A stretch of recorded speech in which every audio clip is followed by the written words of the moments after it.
Welcome to the GameChanger 00100 show. I'm your host, GameChanger. All right, so we're going to talk about good black men and baddies. We're going to definitely get into that. But in order for me to do that, I have to lay down some foundational work. And part of that is understanding what a baddie is. What is the technical definition of a baddie? Or what's my definition of a baddie? My definition of a baddie is any woman who chooses to identify herself as such. The word has absolutely, positively no meaning. It tells you nothing about the person other than they choose to identify as a baddie. I believe that the word once meant attractive. I believe that it also meant an attractive woman who seeks attention, both digital and IRL, over everything else. Now it just means that because unattractive women, the thing is, here in modern society, in modern Western society, is that women are attempting, and successfully in many cases, to completely take away the value of looks, at least openly, meaning that they want to create a society where looks don't matter publicly, but privately it does. Now, let me just kind of like land a plane on that, or let me just explain that because that definitely works. Deserves an explanation. Say you have an attractive woman. Let's just say this woman is a 9.4, right? And she will openly say you shouldn't judge women, you shouldn't big shame women, you shouldn't rate women even though she has a high rating, etc., etc., etc. And she would encourage you to treat unattractive women the same way that you treat her. Now, you would ask yourself, how does this benefit her? Well, it really doesn't, other than it makes her feel like a decent person. It makes her feel like she's not a part of the privileged class because we live in a society where check your privilege, in reference to white people, check your privilege. So she don't want to appear privileged, like she has pretty privilege. So she checks her privilege and she says, that you should treat these women the same way that you treat me, and blah blah blah blah blah blah. But they know deep down that at any given time, even if a man, presents as equal opportunity, she knows that deep down, any moment he can, will, and often does, or she can, will, and often does, just take any man an extraordinarily less attractive woman has access to. Hit the like button. She understands this. She's going to let these women share in her privilege for as long as she wishes for them to share in her privilege. The moment she feels like this 4.9 is getting more privilege than a 9.4, she is going to revolt. So, openly attraction means nothing. Now, what does this mean for the unattractive woman, the 4.9? Well, from her point of view, she's like, okay, because I'm being treated as an attractive woman, because my more attractive sister or cousin or what have you, or friend is forcing guys to do that, because I am being treated in this way, then I am this way. I am a baddie. Because women tend to not see themselves through their own mirror, they often just see themselves through the lens of others. Meaning a woman who has fake blonde hair, but everybody calls herself blondie, she sees herself as a blonde. I don't make them this way. This is just the way they are. So, because society is pressured into treating subpar women as if they're above par, these women behave as if they're above par, hence the word baddie. That word has no definition other than a woman who decides to define herself as a baddie. There's no looks criteria to it. Now that we have that out the way, Media Man talks about this. And he talks about how, as I've often talked about, how a baddie is really just, um, there really isn't a way to visually tell the difference between a baddie and a non baddie. Now, I think he's going off of the definition of baddie, which is ratchet and arrogant at the same time. Which, yes, that is a pretty much accurate assessment, considering that you have to be somewhat ratchet and arrogant to one, take on the mantle of a title, or take on the mantle of something that already has the implication of ratchet in it.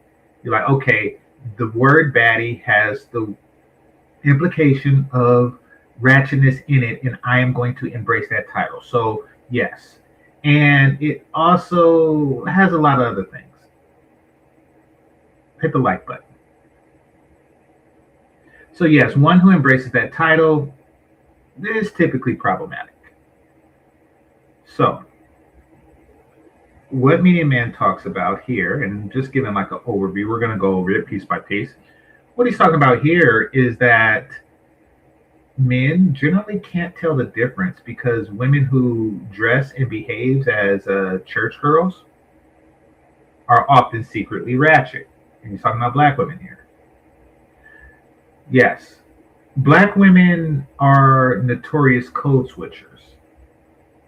And the interesting thing about black women, and this isn't just black men who's made this observation, pretty much everyone, every demographic of people has made this observation, is that you're terrible code switchers. People know what you are. You're not hiding anything. You're not fooling anybody when you go to work. And then you talk in your white girl voice. You're not fooling anyone when you do that. You're not. It's kind of like me pretending to be a Crip or something. Like, I'm not fooling anybody. They see right through it, and you're really causing yourself more harm than good. You really are. So, they code switch a lot. And the reason why is because women want to be able to cover the field with desire. They want all men to want them while they only want a certain group of men. The group of men varies from woman to woman, but they want to be desired by all. So, and this is outside the workplace. So they'll code switch if they find themselves in a situation where if they find themselves at Afrotech, they'll code switch, even though they're ratchet on the weekend. If they find themselves at church, they'll code switch, even though they're ratchet on the other 6 days of the week that's not Sunday, and so on and so forth. What Media Man is saying is that because of the code switching, all women are considered baddies who call themselves that. Therefore, we're going to act accordingly. Like, black men aren't really attracted towards baddies, to baddies. They don't know that they're getting a baddie when they get one. Hit the like button. What's going on? Little plastic spoon. What's going on? All right, so gonna get into this here, and I need y'all to hit that like button.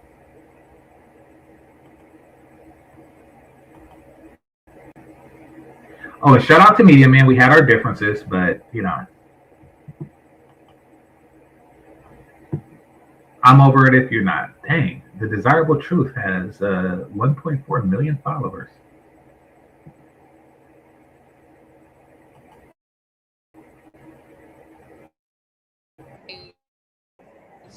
I'm old enough. I'm grown. What's your age? So your mom should have told you don't ask a female how old. Okay. Here's the funny thing about male attraction, and this is something that black women grapple with, and they are really the victims of, in a terrible, terrible way. I like the thigh tattoo. I do. I do. It turns me on. The problem is that once you see a consistency of personality behind a certain thing, a certain look, then you associate that look with the personality. And if that personality is repulsive, then that look becomes repulsive. So let's just say every genuinely attractive woman all of a sudden decided to wear a yellow ribbon in her hair. Then every time you see a yellow ribbon in the hair, you will start to see her as a little bit more attractive than she is. That's just the way the mind works. If every guy you see, with cauliflower hair is an MMA fighter, and you see that, then you know to be on guard with that guy. We look for visual cues. On the surface, the thigh tattoo is an attractive trait, but unfortunately is far too often worn by women with certain behavior patterns, which is very off-putting. So how much you make then? That's none of your business. I'm a nurse, and it's none of your business. I love black men. I just don't. Okay. Whenever a woman says she's a nurse, know that there's several different types of nurses. There's several things, just like engineer. When a person says that they're engineer, it could mean that one, they're designing a new bridge in New York, and they're the lead designer. That's probably like at the top of the engineering thing, or they are the mechanical engineers behind the newest stadium that the Olympics is going to be done in 2028. It could be that, or it could be the person at the zoo who turns on the trains for the little kids. And he's like, "Hi, my name is Engineer Paul, and on the right side is the monkeys, not to be confused with apes." Like, those are also engineers technically. Nurse works a similar way. There are so many different definitions of nurses. And that combined with I'm a nurse and I'm not going to share my income, she's probably more of the desire or of the design, the nurse design of, if you're 80 plus, I'll wipe your booty and that's my job. The Sunday, Monday, Tuesday, Wednesday, where it has that SMTW thing and they put the pills in it. Like, your job is to put the pill in that thing. That's a nurse too. And they don't really make that much. But she says, I'm a nurse, so you should, treat me as if I'm the person who when a doctor is giving open heart surgery, he says, put your finger there or the person will die. And like, in other words, I don't believe her when she says she's what we perceive to be a nurse. I don't know if they love us all the time. Black men, I do believe, treat other. By the way, remember what I told y'all about high-waisted jeans. High-waisted jeans. They are covering a fupa. Her fupa is here. Her fupa is here.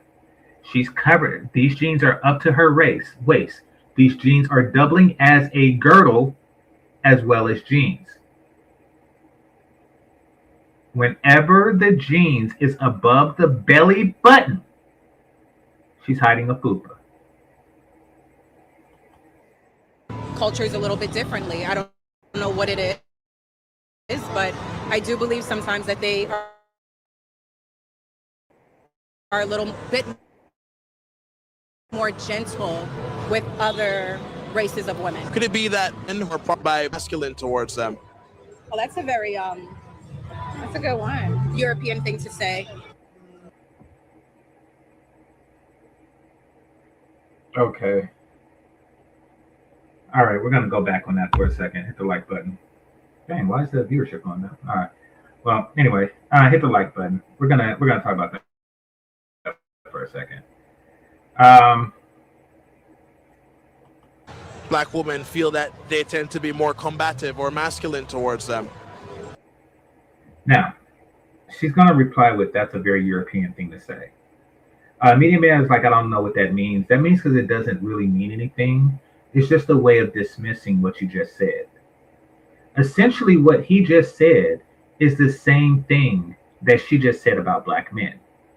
And that is that black men treat black women different than they treat, or they treat black women poorly and they treat other groups of women, well.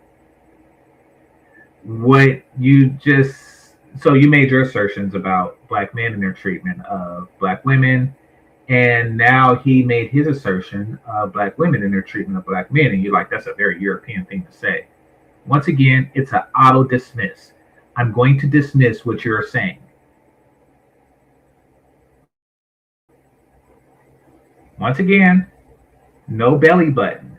Essentially, she's showing off her rib cage at this point. She's showing off her rib cage as if it is a stomach.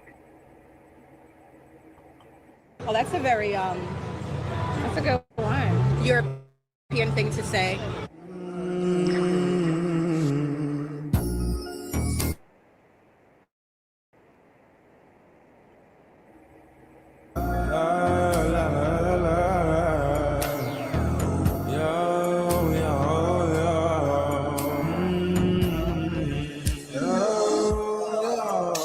Let me show this picture real quick. In the chat, on the left side, let's say that's number 1, and on the right side, that's number 2.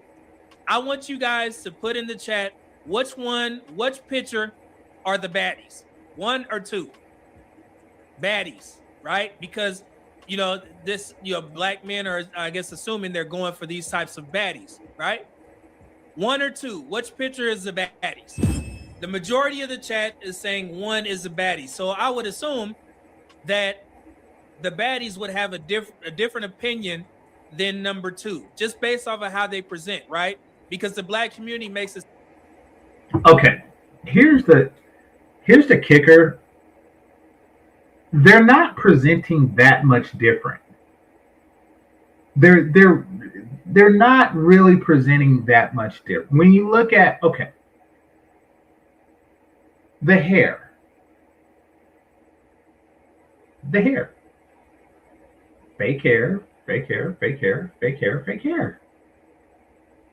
And yes, this one has a flowered church girl shirt on, and this one has jeans on. Listen, and I get it. These ones have shorts, and these have jeans. Jeans isn't necessarily like classy, and maybe it's because I'm here in California and the weather is warm. It gets very warm here. So if a woman is wearing jeans, then that means that she is definitely deliberately being masculine. Maybe that's it. Maybe. Seem like it's that easy for black. Dang, this chick is like nasty sweating and stuff. Men to go out into the dating market and determine which ones have a particular attitude and which ones are the quote unquote good women. You're never going to do that based on looks. You're not going to do that. So those of you who rock with me, hit the like button. Those of you who rock with me for a while know about my physical crush on Chloe Bailey. You also know that I was once under the impression that Haley Bailey was the sweet one and Chloe Bailey was the sexual one. And this is me judging off of looks and persona, et cetera, et cetera, et cetera. Where it turns out that that's very likely reversed, where Chloe is both the sweet and sexy one, and Haley is the younger, cuter one, but she is a demon, personality-wise. So once again, this is, look, I'm a little mermaid and all the kids love me and blah, blah, blah, blah, blah, blah. Oh, look, I got a boyfriend. I got a baby. And you never know. You just never know. Is that fair to say? Let's watch some videos real quick. Never asked a woman their age. I'm old enough. I'm grown. Are you pushing 30 or past it? Oh my God. I'm old. I'm up there. That's my friend.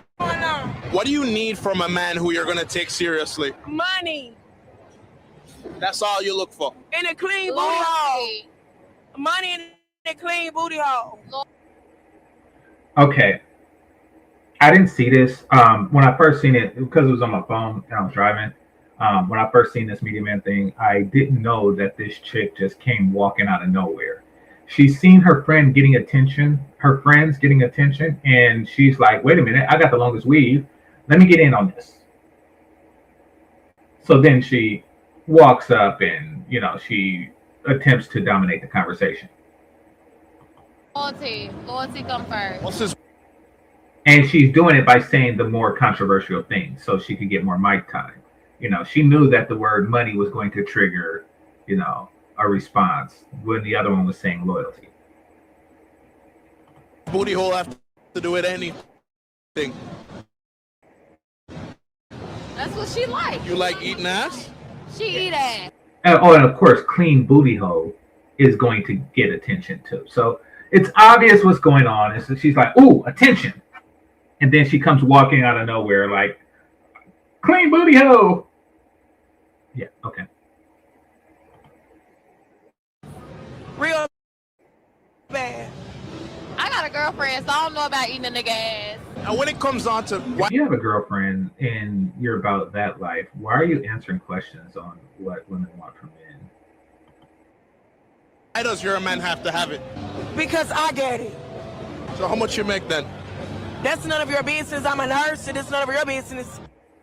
By the Nurse. way, not a real nurse. It's very likely that she's not a real nurse. And see, I know women who are real nurses. And by that, I mean, you know, there's private nursing. And once again, you know, you're changing the elderly guy's diapers. And, you know, every now and again, he's hoping that you give him a BJ, but you're not going to do it, maybe. You know, like those, there are those nurses, like the ones that go to the house and watch soap operas and, you know, you're just there to call 911 if the guy is DOA.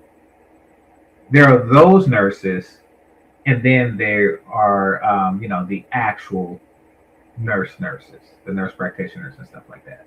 And then there are the women who are receptionists at hospitals, and then there are the women who tell you about the bills. Then there are the phlebotomists who takes your blood. These are all people who call themselves nurses. Because they're women and they go into hospitals and do stuff. They call themselves, oh, and they wear scrubs. They call themselves nurses. But chances are she's one of them. And the reason is because actual nurses, the reason why I've come to this conclusion is that actual nurses really have an eye, romantically, they have an eye on a different prize. Most women who become nurses really do that to be in proximity of doctors.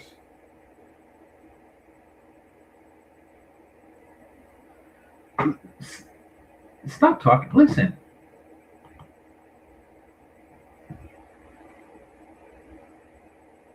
Those are carriers, not nurses. I know what they are. Tell them that. Tell them that, okay?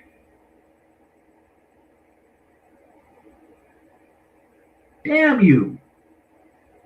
I know what they are. You know what they are. Try telling a garbage man that he's not a sanitation engineer. Try. Try telling Dre he's not a doctor. What the hell? I know what they are.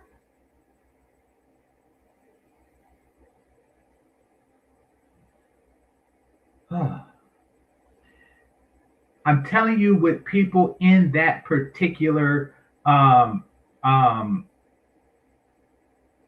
industry call themselves. Kind of like a mall cop is not a cop. I know they're not a cop. Try telling them that.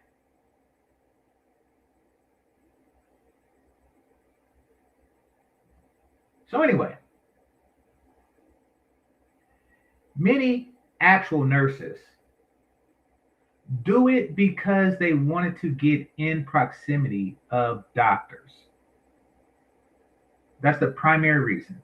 They felt that if they were close enough to a doctor long enough, then we know how the rest goes. That's their hope. That's their plan. The same thing with women. I want to work in sports medicine. Women like to put themselves in proximity of the men that they want.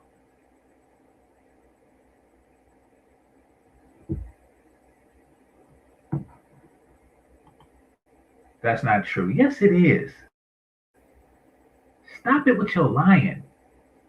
Yes, it is. Listen, I'm going to go to the world of fiction for a moment. Tony Stark was like a superhero as well as, a tech billionaire. And, unlike Elon Musk, he actually knows technology. He doesn't just hire others for it.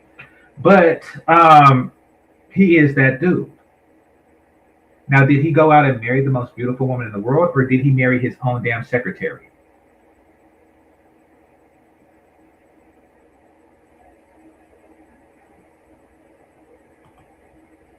That's a lot of work. Oh my God. You want to know what's a lot of work? Work. These women are trying to be set up for life. That's a lot of work. Work is a lot of work. And people do it their whole damn life. Unless they actually get, taken care of. Unless somebody comes in, and wipes them out of it.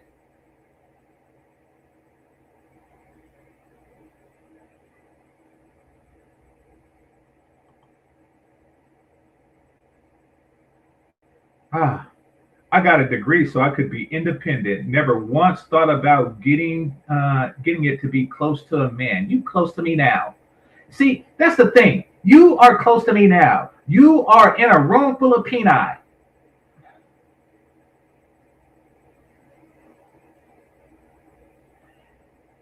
But each and every single action that you have made in your life has been designed to get you closer to quality peen.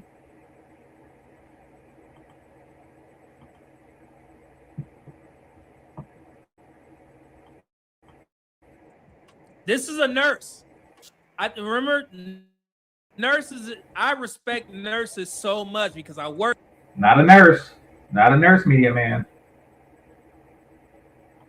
In the medical profession. Been doing it for 25 years. Okay? I love nurses. I know how important nurses are to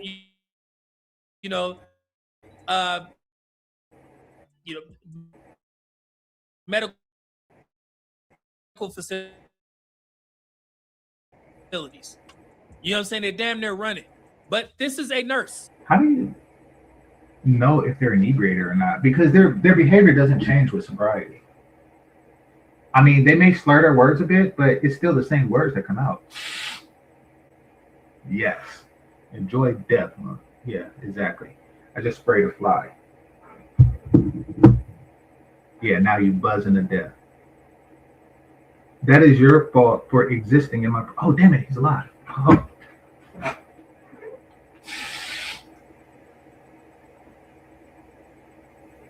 All right.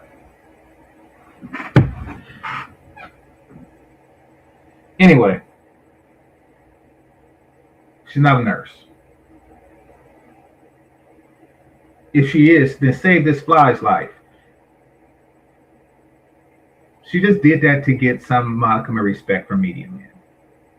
Okay? When you get drunk, people tend to tell the truth. See, you talking about up here eating booty. Oh, and it's a nurse. So how much you want your man to make as a nurse? He ain't gonna be no nurse. I don't want my man to be no nurse. But you're the nurse. So how much do you want your man to make? Once again, not too bright. How much do you want your man to make as a nurse? He's basically saying, you as a nurse, how much do you want your man to make? And her response is, he's not gonna be no nurse. To be in the streets. Stay down till we come up. You want a nurse asking for men to be in the streets, right? Hood guy while you're in the medical field? I want a good guy, bad guy, whatever brings the money and make me. Tupac.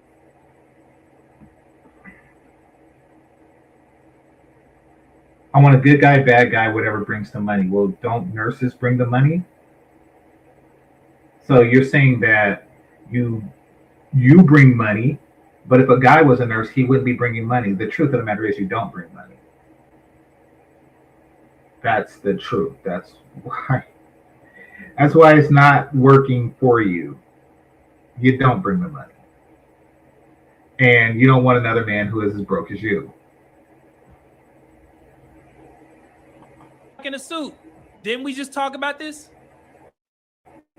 And another thing, and this is unfortunate for street dudes, y'all don't bring the money, and y'all haven't really brought the money since, if I had to guess, 1984.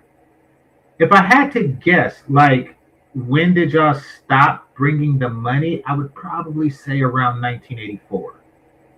And the rest has just been hype or bringing money relative to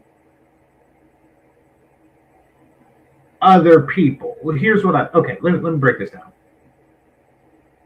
When I was growing up, which was after 1984, the hood dudes had money, but they had more money than the average kid. And I can't stress that enough. They had more money than the average kid.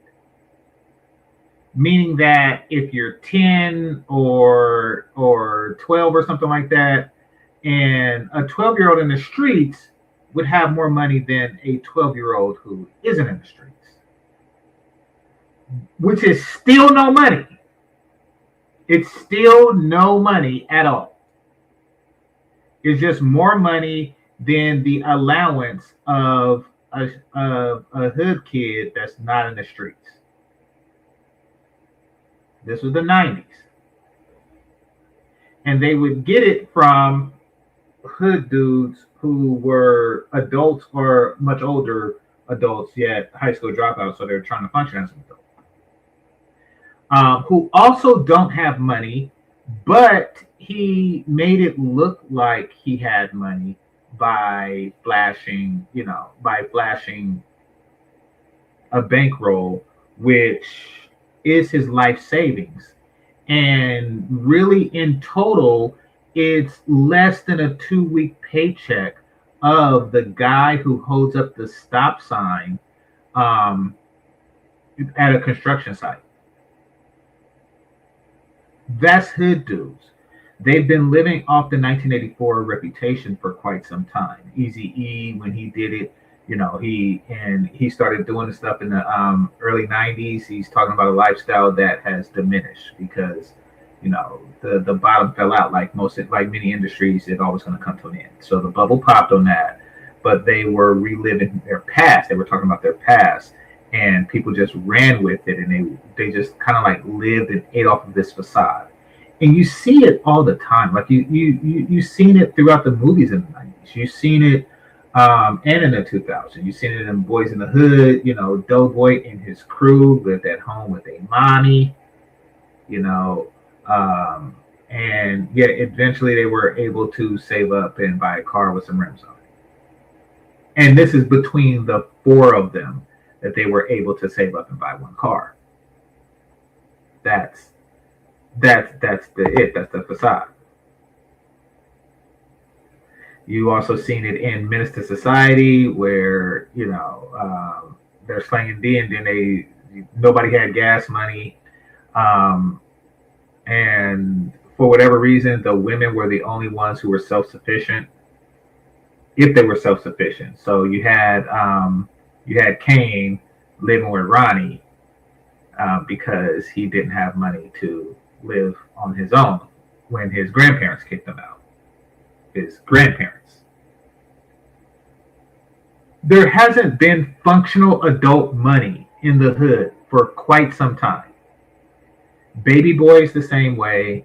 And keep in mind, these are movies that are like 30 years old that depicts that there's no money in the hood, and it hasn't been for quite some time. So when she says she's doing it for the money, that's not true. The reason why she's doing it is because she actually wants to be looked at as a nurse. When you're a hood dude slinging dresses like Baby Boy, and she is a caregiver, she might as well be a nurse. She might as well be a nurse.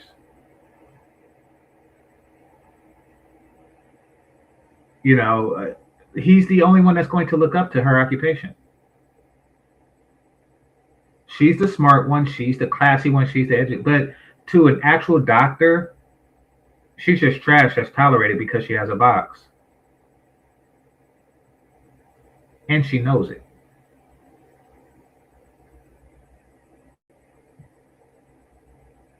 And that's why I said sometimes it is very regressive for black men to meet the majority of black women's attractive.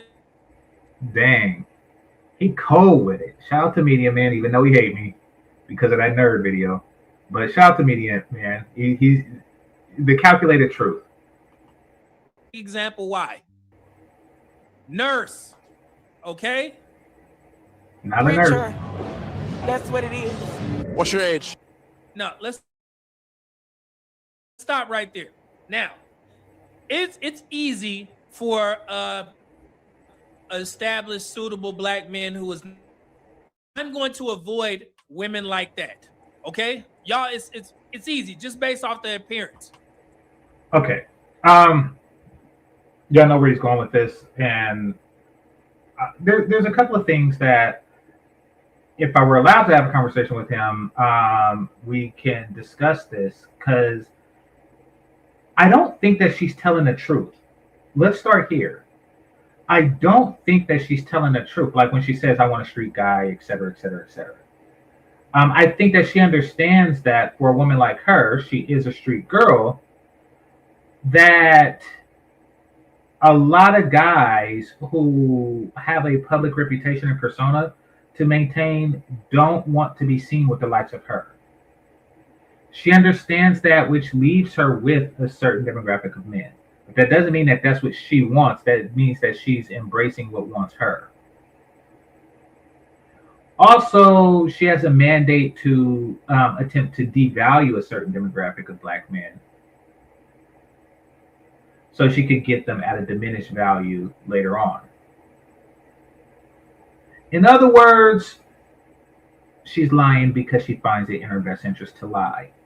There's a strong possibility of that, though I know Media Man is aware of, I think that now is the time to really touch on that. But what about the black women who present differently?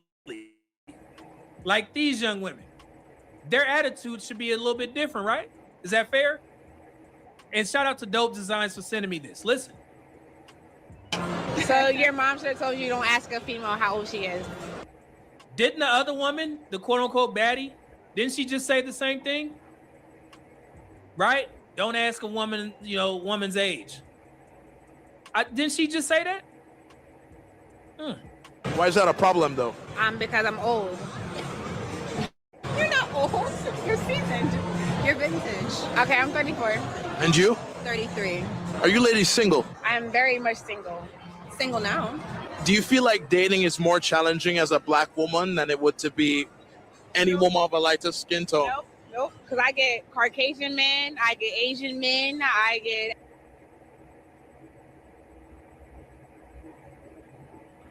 And there you have it. There you have it. Now, when I say that they're not fooling anybody by code switching, I mean just that. Because no Caucasian person has ever corrected her. Ever.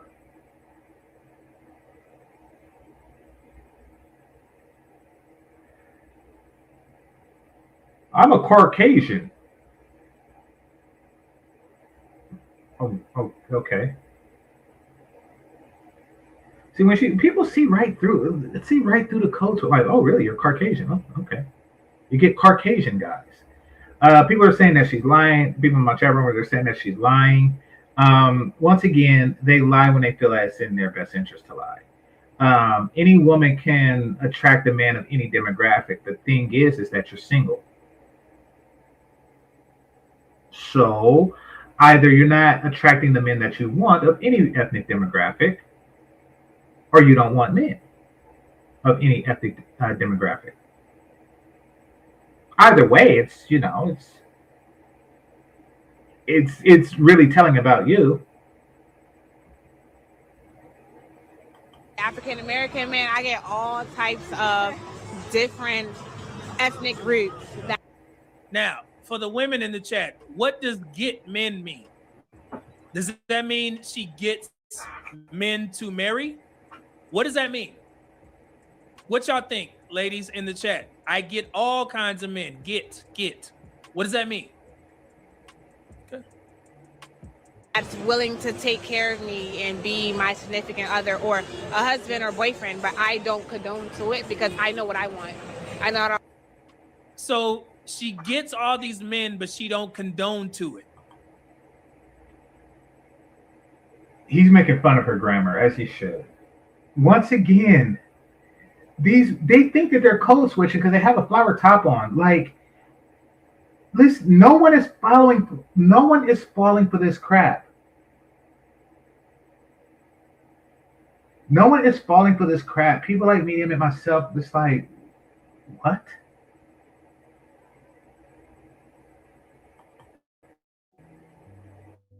Interesting. I was raised to accept, and I have not met that guy yet. I do think in this society, sometimes it does present a little bit of challenges. Okay. Here's how we could pick apart the lie, and that is that black men, by far, by a wide margin, and what I mean by a wide margin is America's military is stronger than the military in Madagascar by a wide margin. A wide margin.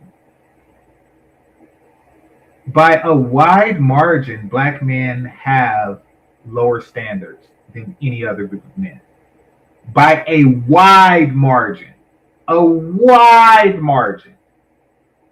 You don't really see many in-shape Asian guys with overweight Asian women unless he's extremely poor and she's already had 6 of his kids.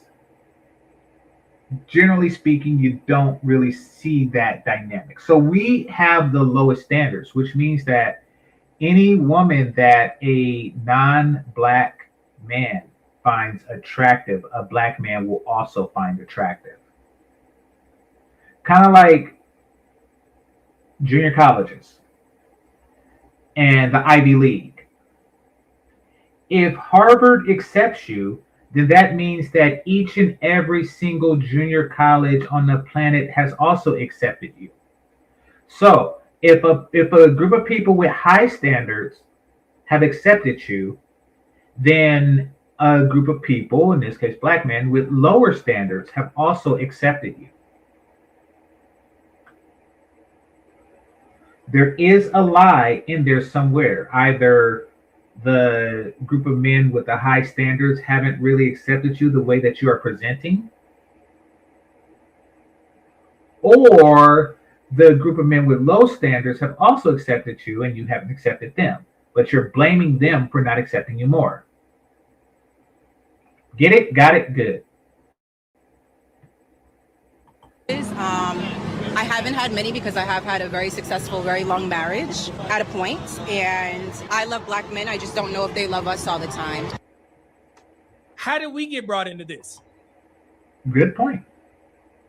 But then again, he did start with black women, but nevertheless, she was implying that she was trying to paint the narrative of she's a woman who's sought after by every other race but black.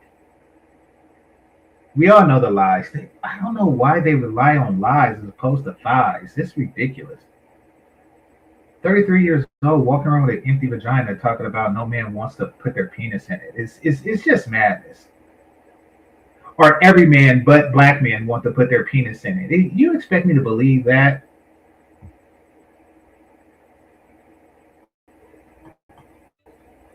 How did black men get involved in this? Didn't he ask about black women? So, for the ladies in the chat, what set of women would you recommend for your son? Just based on disagreement. Media men is still under the impression that black women by and large love their sons. Maybe they do, but they love the sisterhood more. Meaning that they would rather see their sons unhappy with the woman in the sisterhood than happy with a woman outside of it.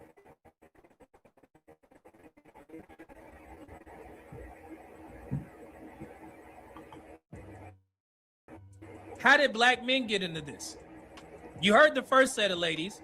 Now you got these women, and they're blaming black men. Which one are the quote unquote suitable black men supposed to be going after? Black men, I do believe, treat other cultures a little bit differently. I don't know what it is, but I do believe sometimes that they are code switching.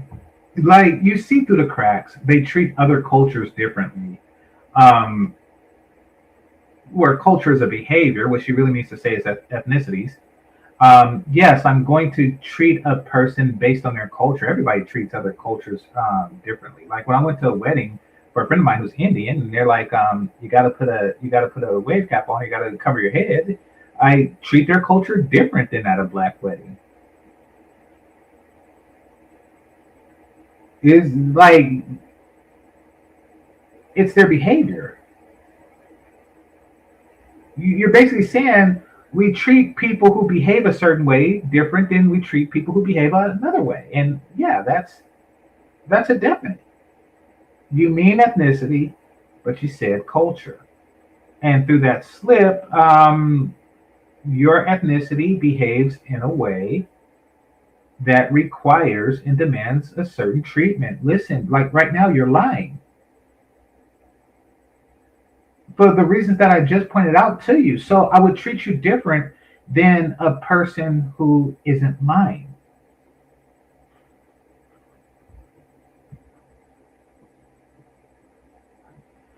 All right, somebody said, Cordell says, she's clearly projecting they treat white men better. Okay. The thing is about that is that they actually believe that garbage. They actually believe each other's crap. So what they do is like, oh, this would get back at him. They're basically thinking that they're doing to us what we're doing to them. Which is why they not only do they do this whole different treatment for Brad thing, they announce that they're doing it. Because they like, oh, you see, this is get back. They're stupid like that. It's like the movie Boomerang, which I think was written by a man. But they like, the whole premise of Boomerang was like what goes around comes around. And if you treat women like this, then don't be mad if they treat you like that. And I think that the character Marcus was written a certain way to make that true. But generally speaking, at the end of the day, he smashed his boss and got paid for it. Many men wouldn't give a shit. It's like, oh, she pumped and dumped me. And then she recommended my penis to a supermodel who started yelling about her pussy in the middle of a restaurant. Oh my gosh, the tragedy, the tragedy. Y'all see that? They think that if they do to us what they see us doing to them, that we will react in the same way. Now, in the movie, he did, but in real life, it's like, all right, Grace Jones is not Leslie Jones, and you can get it too. Like, that's what it came down to. A little bit more gentle with other races of women. Could it be that black men who are probably raised by black women or who have dated black women feel that they tend to be more combative or masculine towards them? Well, that's a very that's a good one. European thing to say. I have no idea what that means. That's a very European thing to say. Again, it didn't mean anything. That's just her shut up thing. For one, you got to understand something about the way black women have tried to structure the community to where it's okay for them to code switch, but it's blasphemy for black men to code switch. And the reason for this is because if a black man effectively code switch, first of all, he's not going to switch back. There's no reason to switch back. There's no reason for a black man to be Pookie in a suit. When once you're in a suit, you realize that life is better and you just stay in that suit. There really isn't a reason for that. For them to switch back. They understand that. That's why it's bad for black men to code switch. Somebody said, this ain't code switching. Yes, it is. Yes, it is. Behaving in a different way, depending on the circumstances, is code switching. Anyway, they don't want black men to be able to do that. For one, to financially and economically suppress them. And two, so they don't get access to other ethnicities of women. And they're left with them under their terms. That's the truth of it. So when they see him do that, a brother who is not Pookie presenting, when they see him do that, they're, oh, that's a European way to say it. Does that make it bad? English is a European way to talk, you busy broad. Like,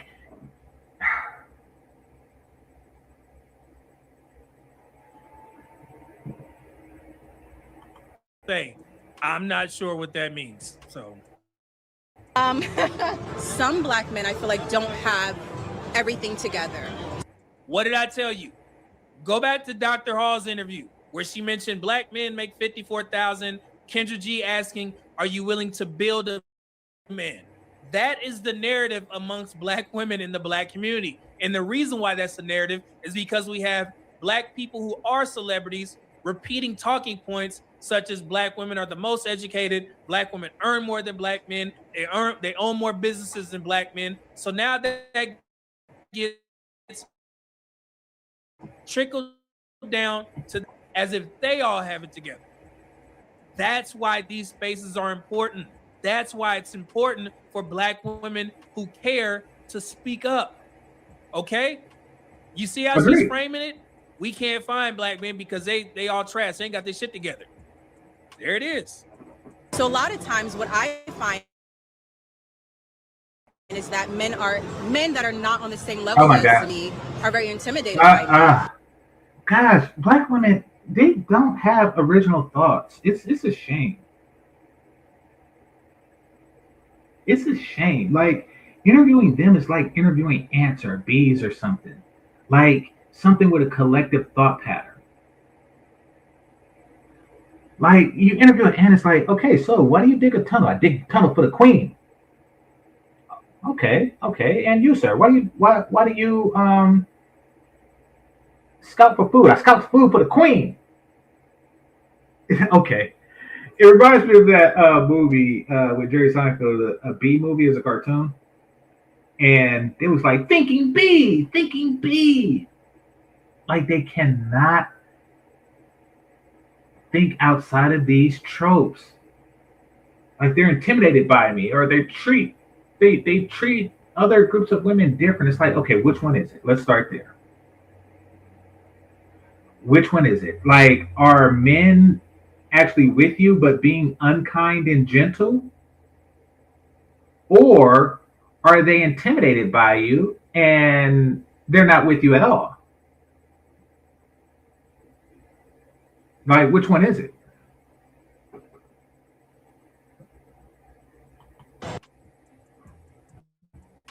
Exhibit A. There it is again. And it's not anything that I feel I am presenting. I'm talking about it now openly. But so many men have said, Jasmine, I'm not ready for you. I can't match what you're doing. I've never asked for that. I've only asked for. Do y'all think that conversation happened? No. A man set her down. Hey, Jasmine, I can't match you. I can't do what you're doing. If a man did do that, he was just. See, it's this is just one of the situations that they make up that happened to one woman and they all claim it happened to them. This is a situation, kind of like they say, oh yes, black men say I was pretty for a dark-skinned girl. That didn't happen to you, ever. But for whatever reason, it happened to all of them. Like they all just feed off of the same damn lie. It's ridiculous. First of all, it doesn't make sense. It doesn't make sense. I'm intimidated by you. At what point in the relationship do they become intimidated? Because, well, he wasn't intimidated when he approached you because he approached you. He wasn't intimidated when he took you out because he took you. So, like, at what point in the relationship was he intimidated by you?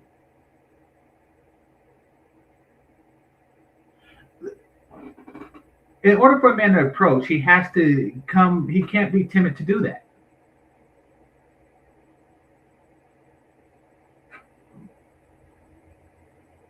Trying to get at the relationship because he understands that women take rejection better when it's the man's fault. So he gave you a reason if this conversation happened, so you would just go ahead and accept. You know something? I'm going to start a trope. I'm going to start a lie. And I want y'all to spread that lie. I want y'all to spread it the way they spread lies. Black women say that my penis is too big for them. So every time somebody comes in cameras and, asks these about this topic, I want y'all to say that. To just see the rate in which a ridiculous lie can be spread.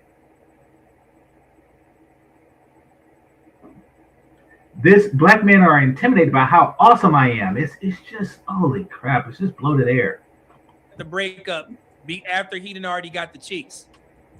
Does that make sense? And that's a little bit of game that women probably don't understand. But yes, most men understand that women take breakups better when it's a man's fault. So him saying, hey, I can't match what you got.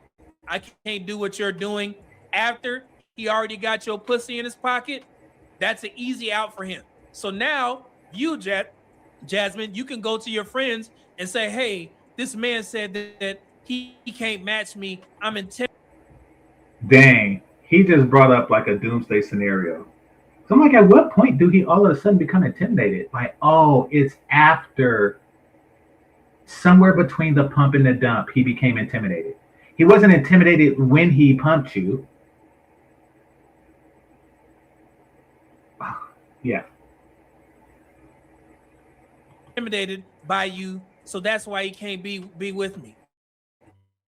And I respect that because I'm doing my thing, girl. Yeah, girl. They intimidated by you while the dude is walking away. That's what he thinking. You know what I'm saying? He essentially what? What did he do? He just made you.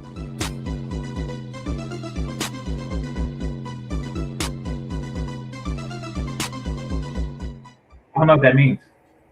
Oh, okay. I know what that means. Let's continue. A genuine person who has real love and is willing to love me outside of all the money. So last night I had a Now listen to this conversation. Now we seen. Wait.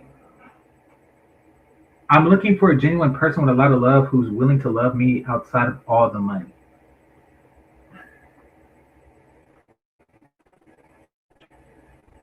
Black women and white men are the fakiness until you makeingest group of people that you have ever met, ever. The difference being between the two is that white men are actually wildly more likely to make it. Okay, let me give an example of a fake it to make it white dude. A fake it to make it white dude is somebody whose golf club membership is more than his rent. That's a fake it till you make it white dude. His country club dues is more than his rent.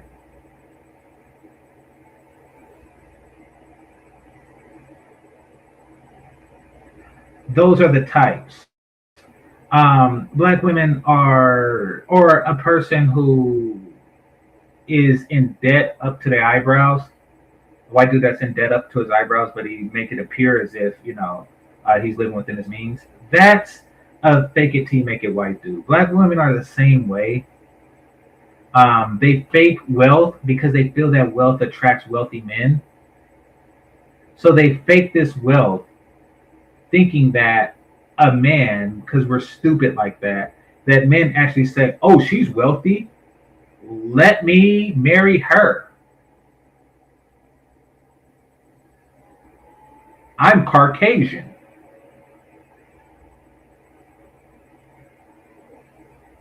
And they just wind up making complete and total fools of themselves.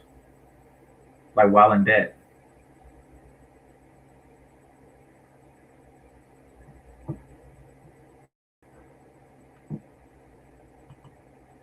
All right, interesting point. Dominic D says, being white is assumed he or she made it more often. Yes, it is. Particularly by non-whites.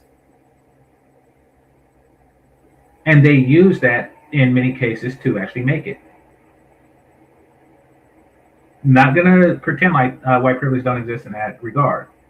There is an assumption of wealth that comes with whiteness. And white guys use that to their advantage. Now, there's an assumption of poverty as it pertains to black women, and which means that black women have to double down on the illusion, on the smoke and mirrors. They gotta, buy twice as much smoke and twice as many mirrors to create this illusion. And it just don't happen. Which is why, which is where many of you come in, where, they're just looking to be treated in a luxurious way. Like once or twice, they're looking for someone to pay to get their hair done, and you're paying into that illusion. You're buying her smoke and mirrors. Let's see what this chick has to say. I like braces, but I got a feeling that she's stupid. Knows said to women, right? So listen to what she says. Hold on, we're gonna continue this conversation with my sister, and this really blew my mind. I remember that. How a lot of successful women, boss women, they end up dating the YN, the drug dealer, the scammer. And I was like, I wonder why that is. And she brought up a good point. She said, because he's the only one that'll date him. He's the only one that will date them. Now, where's the intimidation?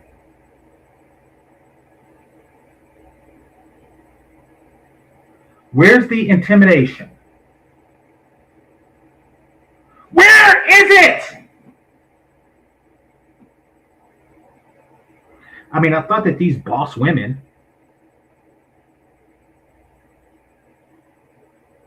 by the way, 50K is a boss woman. It's not a boss man, but it's a boss woman. As long as she's faking it. I thought that those guys would be intimidated by such a boss. Like black men are so intimidated by these bosses, but yet that seems to be all she dates. There's been a lot of lies told here. There's been a lot of lies. Right now, a lot of the men are very sassy. There's no masculinity. The women are more masculine than the men. And so when you're dating a hood man, they make you feel like they're providers. They are protecting you. They have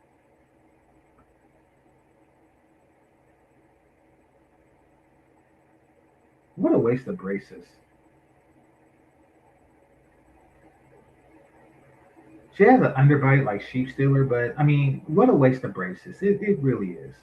It really is. They need to just take them off and like put them on a more sensible woman.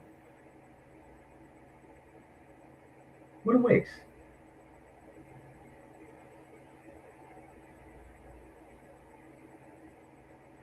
So she said they give you the feeling of being provided for.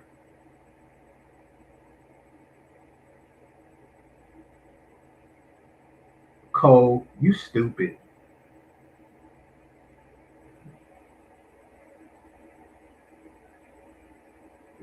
Dang, women are.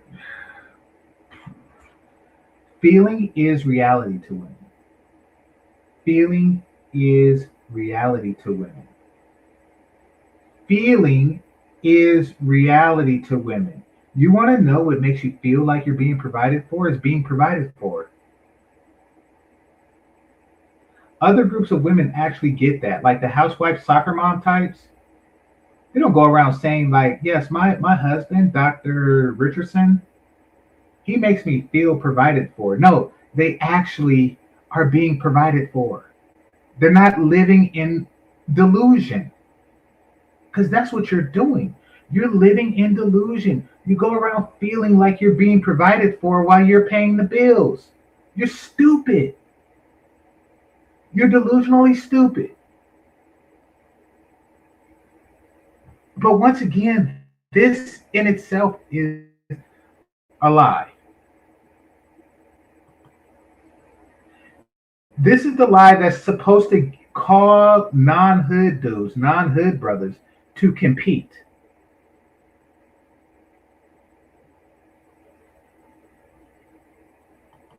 women, they end up dating the YN, the drug dealer, the scammer. And I was like, I wonder why that. If you are selling drugs in today's climate, especially if you're black, then you're broke. If that's all you're doing. If that's all you're doing. Listen, I was at a party not so long ago, and there was a bunch of white people there. This wasn't in the U.S. And in this country, weed is illegal. A friend of mine who was there with me, who smokes weed, was able to get some from a white dude. And this is just a regular 20-something-year-old white kid who goes to these events and sells weed there. That's not his career. I don't know what his career is if he has one, but that's not the primary means of how he makes his bread, et cetera, et cetera, et cetera. So no one else but black women are looking at these dudes as a wealthy dude. Nobody.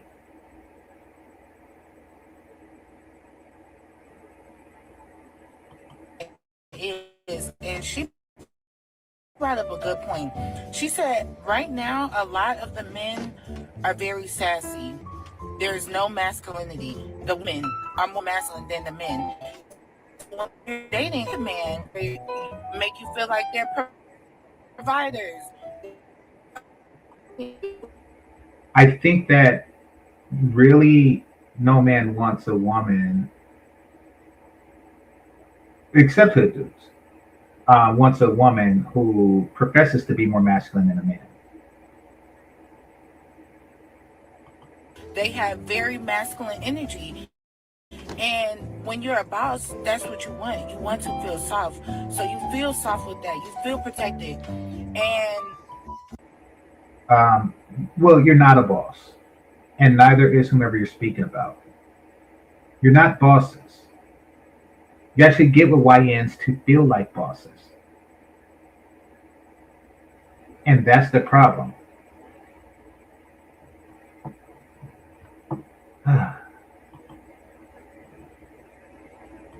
Hold on.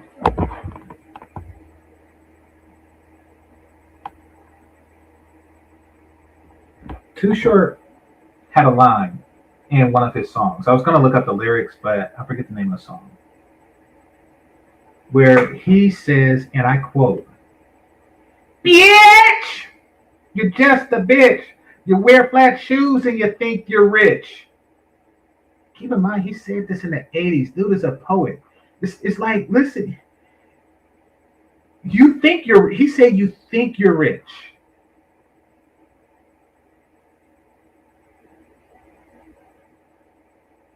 It's like, he's there to remind her that you're not rich. I'm rich. I'm rich, you're not rich. I'm rich, you're not rich. I'm rich, you're not rich. Which is a conversation that a YN, even though Too Short was a YN when he did that, but nevertheless, the stereotypical YN is not going to have with them. They get with YNs really because they're the only ones that are broker than them. Boom! Boom!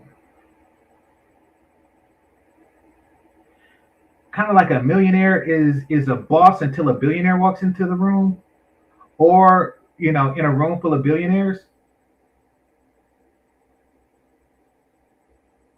Kind of like, I'm a smart person until I'm in a room with physicists and geniuses and all kinds of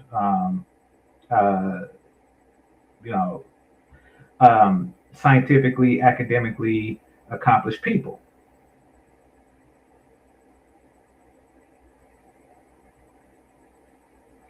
They get with YNs, for one, because they're the only ones that I get with them, and for two, they're the only ones that actually make them feel like a boss. They actually make them feel smart. These women are not too bright, so they get with people who make them feel smart.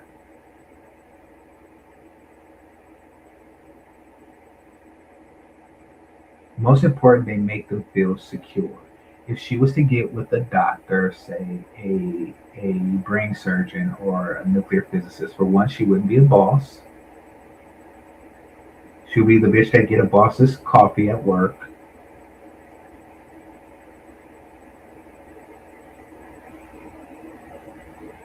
And for two,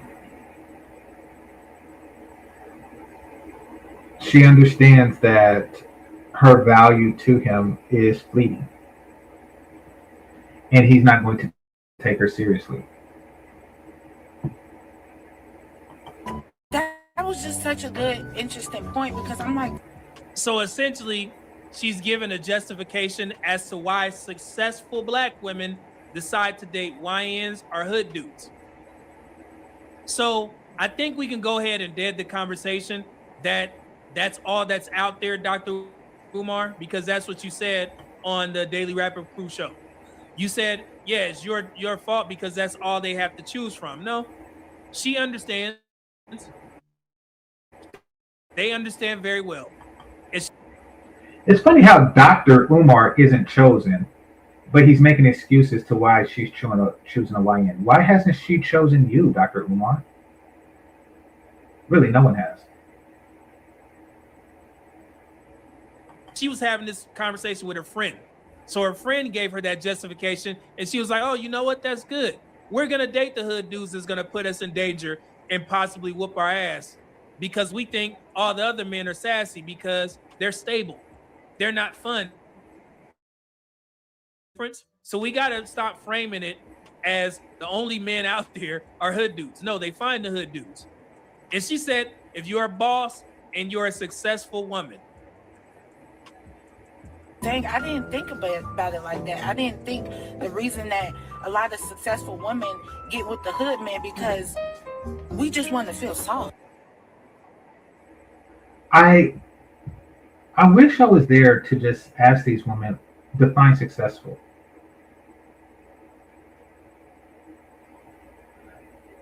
First question, define successful. Second question, how come a man who is more successful didn't get with you?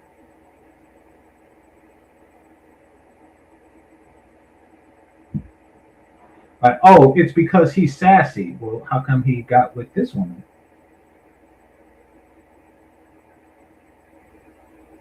Well, because she likes sassy men. So really, sassy just is a label that you put on men who are out of your league. Well, no. Yeah, okay. What do y'all think? Like, I feel like she's wanting something like that. Oh, I wanted to circle back to this conversation because I despise that narrative that the good black men are chasing the baddies too. What do you consider a baddie? Hold on, let's go back. Now that y'all seen both videos, which ones are the baddies? Because there's supposed to be an easy difference to who the baddies are and who aren't. And that's why I keep saying this. Shout out to Philosophical. Sometimes the quote unquote good women are standing too close to the 304s. This is a prime example of that. But Wrong. I forget who he just gave a shout out to, but shout out to him for making that assertion. But it's close, but it's wrong. The 304s isn't standing too close to the quote unquote baddies, or excuse me, the good women. Let me rephrase. The good women isn't standing too close to the 304s. The 304s are standing close to good women.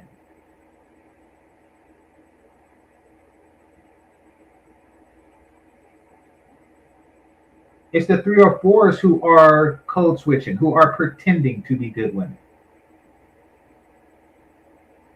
You know, they're the ones who try to do their Claire Huxtable routine for long enough.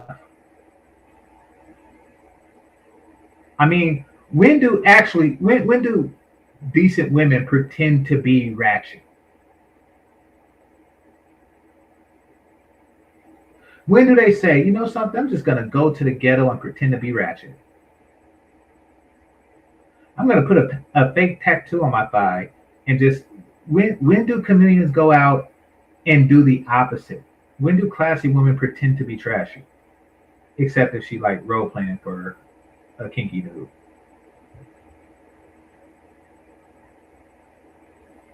When do they do that? It's the 304s that are pretending to be decent women. we wouldn't even consider the women on the right to be good women based off of their, you know, the way they think about black men and the way that they present themselves. So now do you guys see the difference? They're all the same. They're in the This is one ugly broad.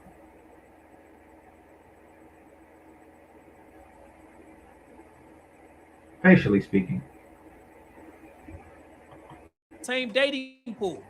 That's why it's tough for black men to vet. Okay. And while I'm here, so y'all won't think that I'm tripping, I want to show y'all another picture because we get flack over here for saying that these women are the same, right? How many times? Hold on, let me see. This is gonna bring it all home.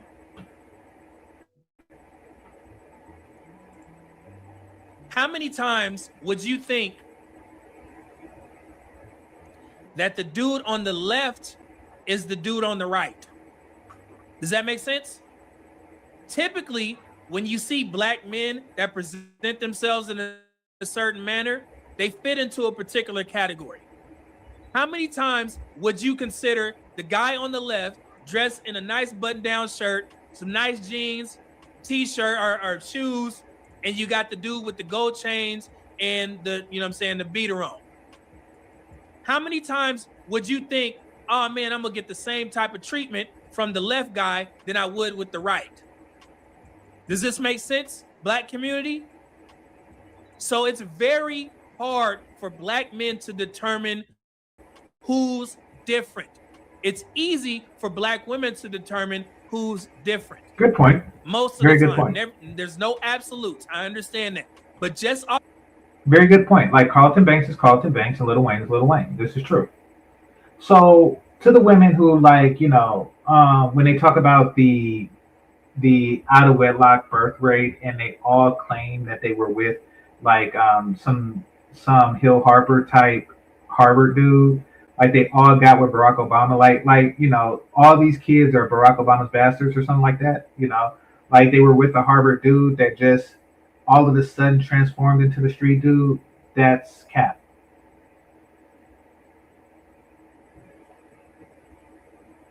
off the presentation, okay?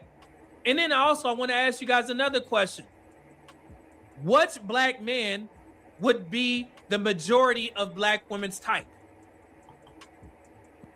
Okay, I know what he's getting at when he says this, but you got to take into account, and this is, and I know that for a statistician who relies on like data from just asking 100 people and things like that, I know it's difficult to account because there's really like no way of doing it for lies. Black women lie like poets poet. Black women lie like Smurf. They just, it's just like at this point for many of them it's second nature. So when you say what's their type, I really have no freaking idea because they lie so much. Like they'll say the one on the right because they feel that it'll give them a better deal with the one on the left, or they'll say the one on the left because it will get them a better deal with the one on the right. For example, I'll give you examples. Say a woman is with the dude on the left, and you know she'll say, you know, like no, I want a man with some sophistication. I want a man who's not afraid to speak in a boardroom. I want blah, blah, blah, blah, blah, blah, blah, blah, blah.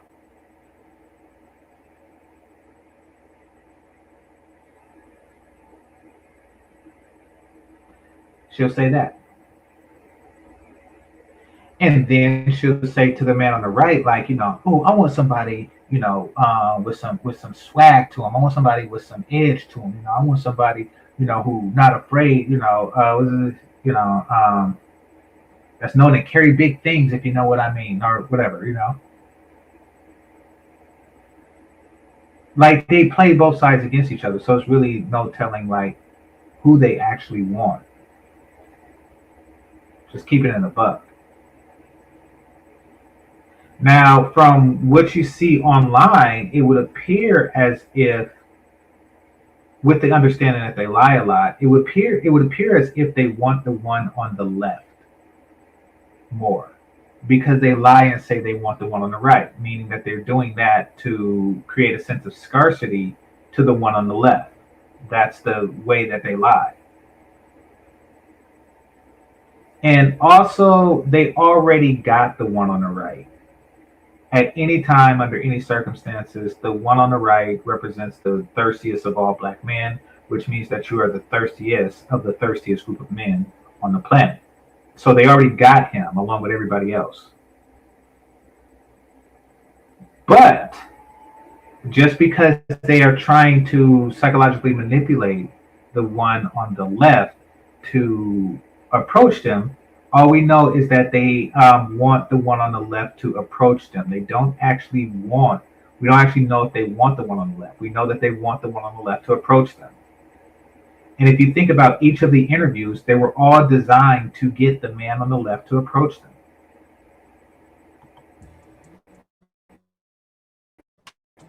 Let me remove myself.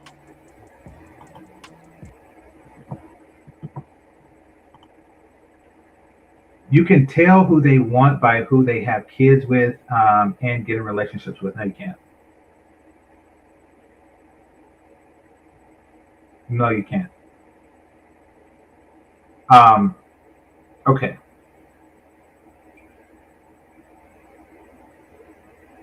Every black man in a relationship would rather be in a relationship with someone else.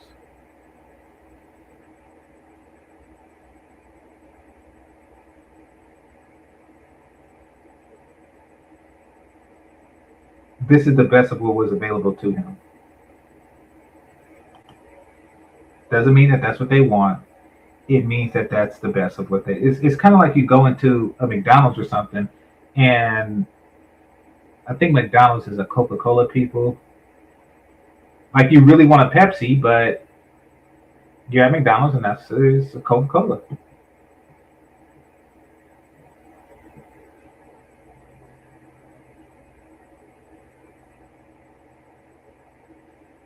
Somebody said, GC, what you're missing is that they're not attracted to the one on the right at all. The one with the tattoos and stuff. I don't know.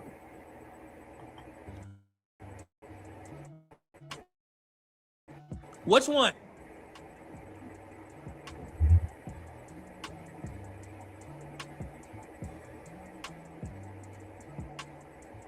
Make sense now? Yeah. So we can end that conversation about, oh man, these dudes chasing baddies. No, we all know the game. That we ain't stupid. We have to convince black women to date the left guy. That's the guy that woman would consider sassy because he's stable. That's considered boring. Okay? Hopefully the black community can grasp this, because in these conversations, they think that all black men fit the right side. And again, nothing is absolute. I got some homeboys who dress just like the right guy, and they ain't out there, shooting up and, doing all the dirt. What I'm saying is perception matters when it comes to black men, but it doesn't when it comes to black women, because the majority of black women think the same, or they support the type of behavior that black men don't like on the left side. Okay? So that's why there's an issue. And that's why I have these conversations about properly vetting women, putting yourself in the position where you can expand your options, where you're not just simply, trying to be attractive to black women, because the majority of the time it's going to be very regressive, because the majority of black men don't dress like the guy on the right. They don't present as him. They present like the dude on the left. But that guy, the left side, he's not promoted to the black community. And when he is, he's the pushover in movies, in skits. Oh man, they gonna go for the hood guys. Why is that? Where'd that come from? It's regressive. So if I'm telling black men over here, in order to be attractive to the majority of black women, you gotta dress like this guy with your drawers showing. You know what I'm saying? With all the gold chains, get some tattoos. Okay, this is a bit short-sighted, but I will say that a lot of guys who fit this persona, and you don't have to ask me. Listen, this is likely an AI-generated picture. Take this AI-generated image, create a Black People Meet or a Bumble or a Tinder, or just create a dating profile. Just create a dating profile and see how many black women reject this guy. And then gauge the quality of black women who embrace him.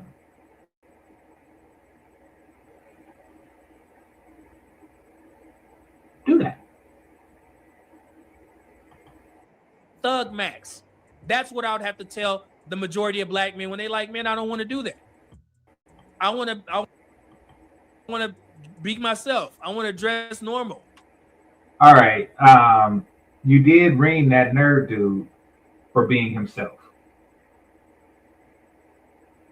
Just saying. I don't have any desire to do that. So that's why it's important for black men to make yourselves the best person possible, so you can attract all women, whether that be here, overseas, wherever it is. He's consistent. Okay. I agree with that. If that's the message to the nerd, I agree with that. I condone that message. All right.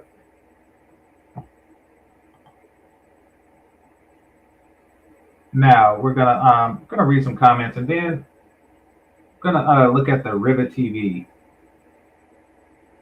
of it all. So give me a second.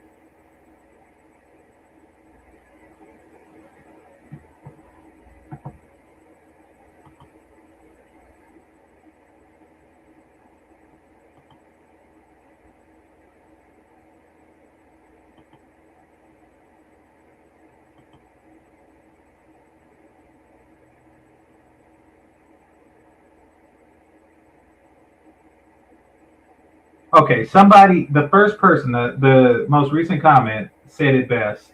In fact, since this comment is 55 minutes ago and I've been on for an hour 30, it's probably one of y'all that's been watching me.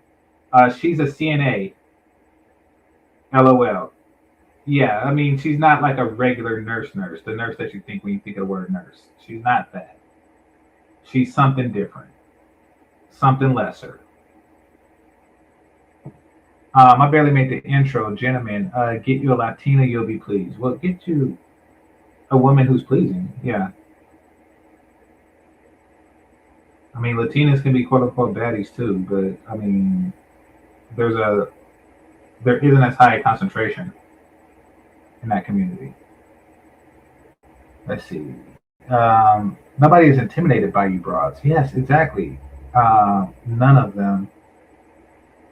What's your age is a very valid question in today's climate. Yeah. What's the problem with telling your age? Okay, so yeah, these comments are lame. I'm gonna move past this, and we're gonna move to River TV with the little pokies. I actually haven't seen this, but oh crap! I should have just clicked right there. Damn. All right. We're gonna go to River TV. Give me a second.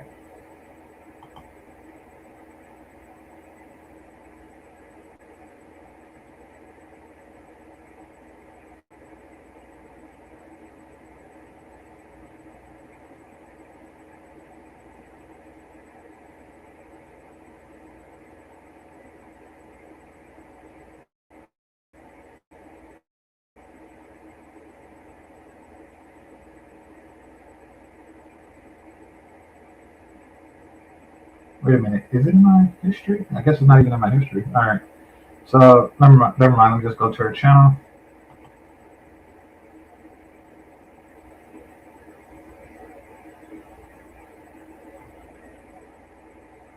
Hit the like button, people.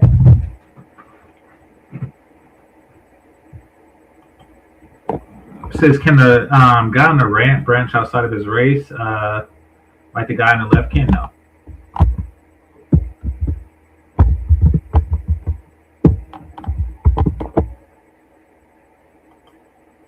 Like somebody like Soraya Brooks, her husband is far more akin to the guy on the left than the right.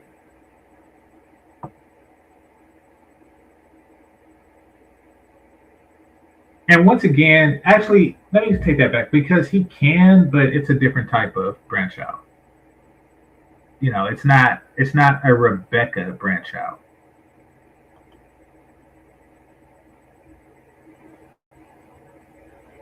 It's a Betsy branch out. All right. So let's see what River TV with the little pokies has to say.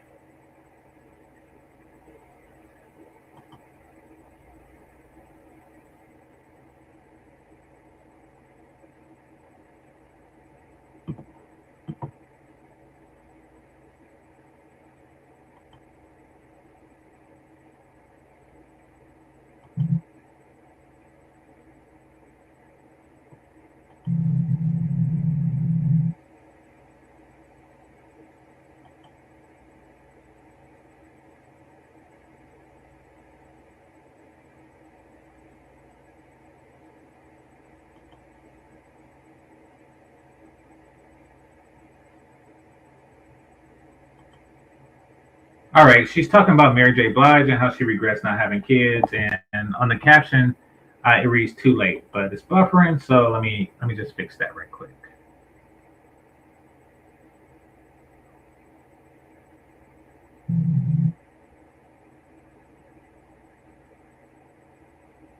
All right, shout out to D Scott for being a channel member. He says, been listening to a lot of your content lately on the road. Appreciate everything, brother. Appreciate you. Appreciate you being a channel member.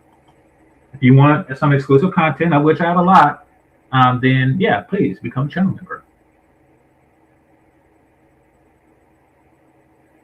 All right. YouTube has been doing, I don't know if it's been doing that for anyone else, but this isn't just like with StreamYard. YouTube has been acting different lately.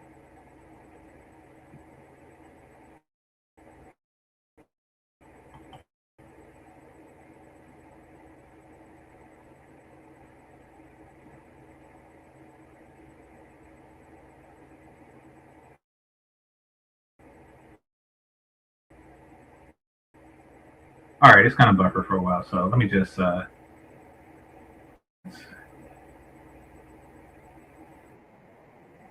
we go. Never mind.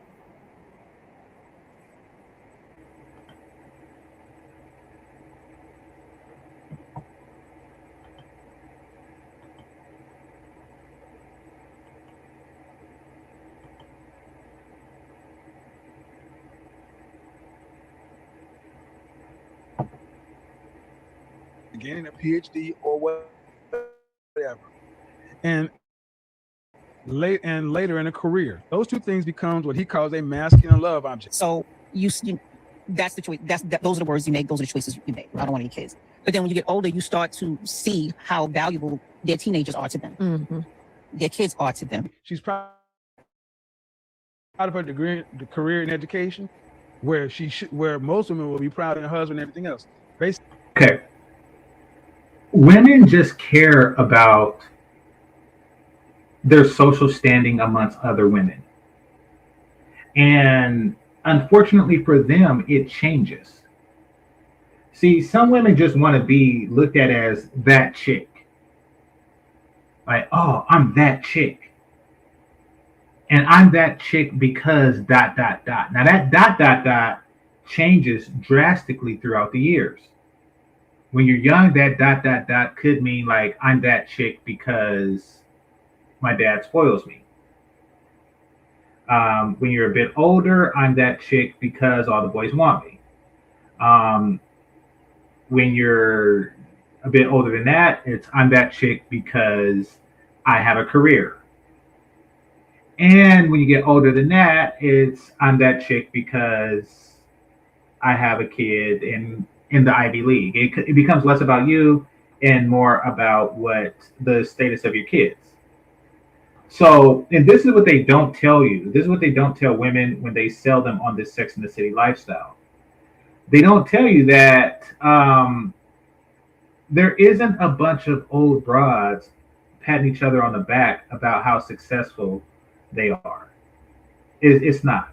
No one, at the end, no one cares. No one is congratulating the Sex and the City type women anymore.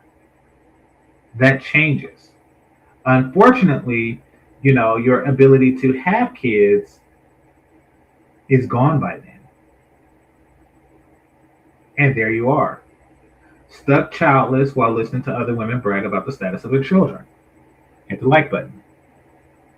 And you say, yes, but, I had a hit song in the 90s. No one cares.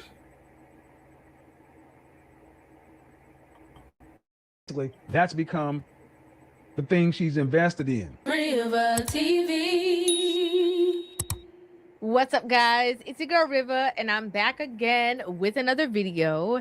As you guys can see, I was away for a little bit. I had a little bit of a hiatus, but I am back. Okay, and one of the things that I have been seeing going all over social media is this conversation involving Mary J. Blige, in which she sat down with Michelle Obama and Michelle Obama's brother on their podcast and was basically explaining to them that she regrets not having children. So we're going to go ahead and dive right into the conversation. And of course, I'm going to give you... Shout out to Mary J. Blige and her honesty. Because a lot of women, they won't admit that because they want to encourage young girls to follow the same path. So like Tracy Ellis Ross. So shout out to Mary J. Blige for that. You guys my thoughts, my feelings, and my opinion on this entire situation. Now, if you guys are unaware of who Mary J. Blige is, I'd have to say you're probably living under a rock, but many people know her as the hip-hop and soul singer that she has always been. Later on, she also got into acting, of course. Now, she has been in the industry for a really long time, right? We saw her from like the early 90s all the way up till now. She was married once. She ended up getting a divorce, and she never had any children, right? And so when she sat down, that was one of the first questions that they asked her about her personal life. You were very intentional on not having children of your own, which I think is a pressure that a lot of women feel that they have. When you talk about pressure on women, they feel like they have to have children. Can you talk about why you chose not to? Now, this was a very good... No, it's not a good question.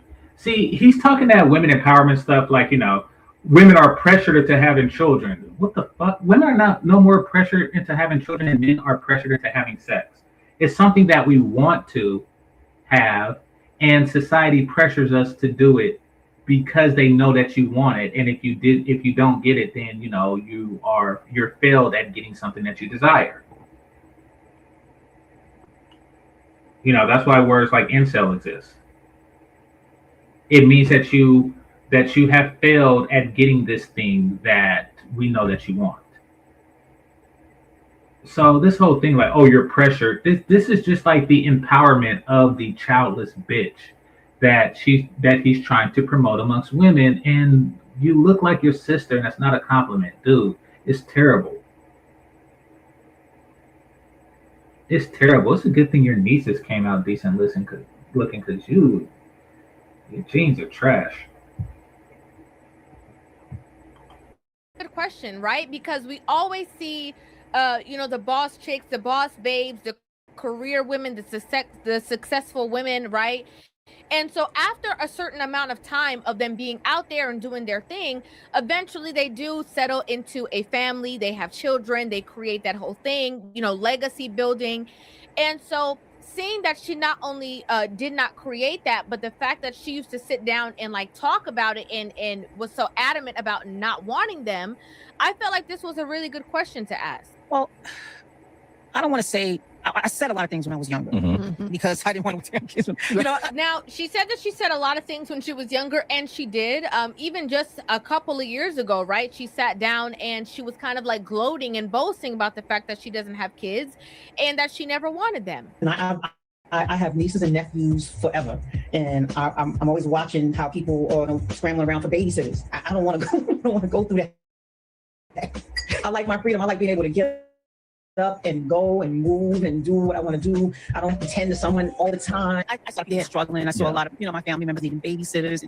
You know, they're not having a choice. Right. You know, no freedom. Now listen, okay, having children is a 24/7 lifetime commitment, right? Like you have to be ready and available if you want to be a good parent, right? Ready and available to help develop, protect, guide, nurture, you know, this other human being for the rest of your life, right?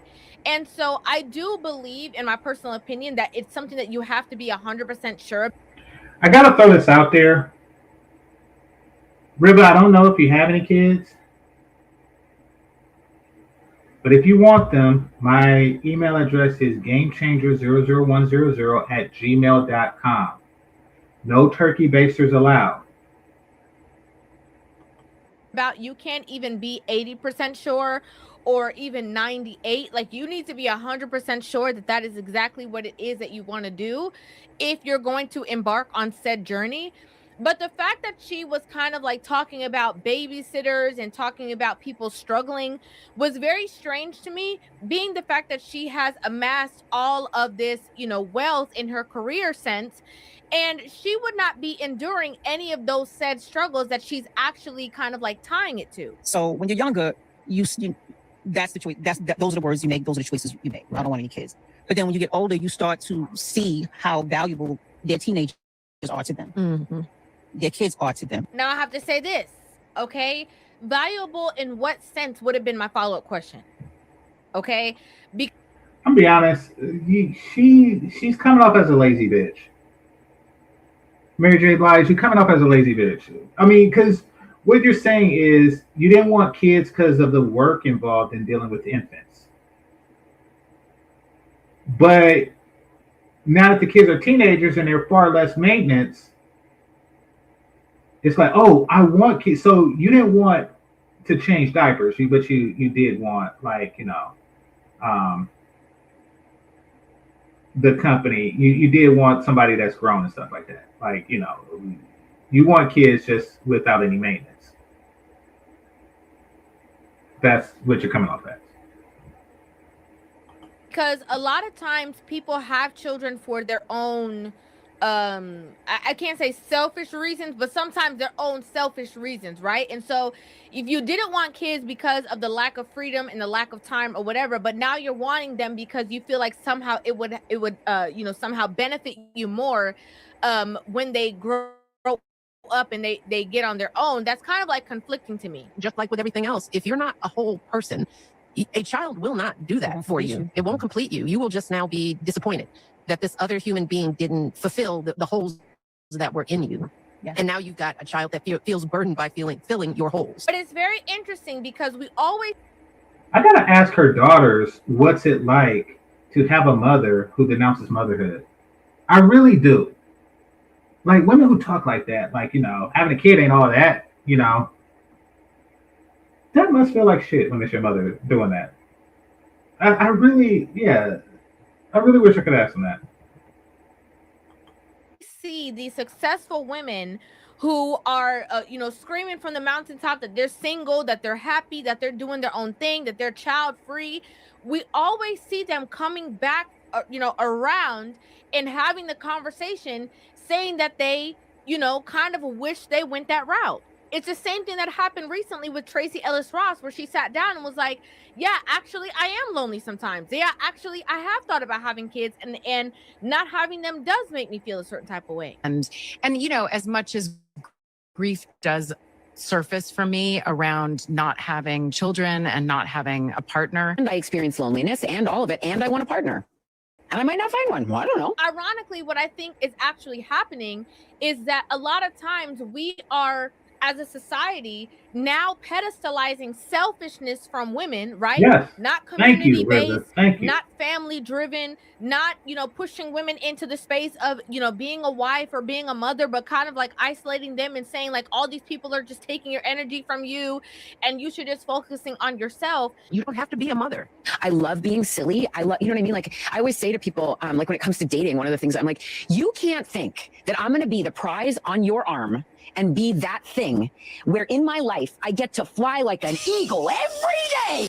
And then naturally, as these women evolve and grow and mature and age, they get to spaces where they're like, man, why didn't I do this then?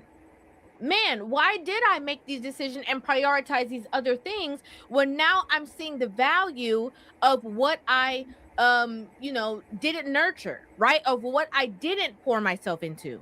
Brother said, I have my theories about why that occurs. He said, I believe over time that a woman invests more and more of her time and energy into gaining a PhD or whatever, and later in a career. Those two things. Okay, so the brother that Kevin Samuels, rest in peace, that he's reading about right now. I can't believe this man wore a tuxedo to a regular live stream. I mean, it's funny because earlier this year I went to a wedding with a bunch of, I was going to say one word, but I'll just say a bunch of brothers in his fraternity. And that's a thing, fellas. That's a thing. I don't know if you ever met any brothers like that, but and I went to school with them, of course. The overdressing is a thing, and it doesn't go away with age. It just doesn't. It's funny. Come what she those two things becomes what he calls a masculine love object. Shout out to you. Energy that she would have invested in being with a man or building a family, whatever, is now invested in her degree and then her career. This is why she is so proud of her career and at the same time a single woman. See, she's proud of her degree, the career and education, where where most women will be proud of her family, her husband, and everything else. Basically, that's become the thing she's invested in, i.e. the career, pets, education, and other things. In other words, a transference is taking place. The masculine love object is now a degree, a career instead of a man. See, that's why a lot of women today, you have horrible, some people, women today don't have really good soft skills. You really don't like men. You don't even understand us, don't even know us. Now, to be fair, you know, as many of us know, Mary J. Blige was married to somebody who actually was her representation, her manager at one point, the person that she is actually still to this day, I believe, paying alimony to, you know, and... Oh, dang, she paying alimony to homie? Ooh, squeeze it, squash it, gamma. You know, she made a very conscious effort while she was in that dedicated marriage not to have children with this person, right? And he had already had children. She hadn't had any, but she made a very conscious effort to not get pregnant, to not have children, whatever the case is. Obviously, didn't end up happening in that situation, and the marriage still didn't work out. And now she's at a space where she has been vocal about the fact that she is, you know, now dating somebody. Dating. Are you dating? Are you interested in dating? Are you dating anyone? I'm dating.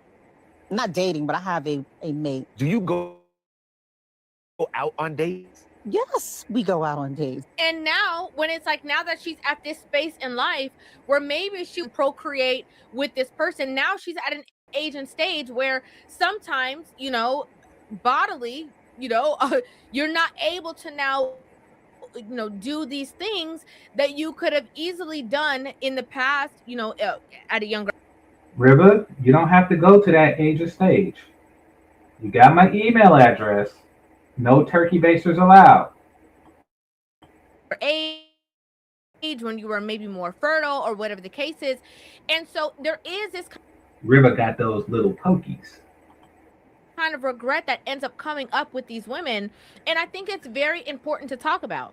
I'm going to ask you, ladies, especially you women over 35, what are you going to be willing to give up? Right now, again, I do believe that it is a one-on-one choice, right? You have to be sure that that is what you want to do, especially to do it effectively, right? But there's always this side of a conversation that glamorizes selfishness, that glamorizes solitude, and in the same point, you know, a lot of these women come to the forefront and are telling you, like, yes, they are lonely. Loneliness. Do you ever feel alone? Do you ever feel lonely? Sometimes I'm lonely, but I'm alone a lot.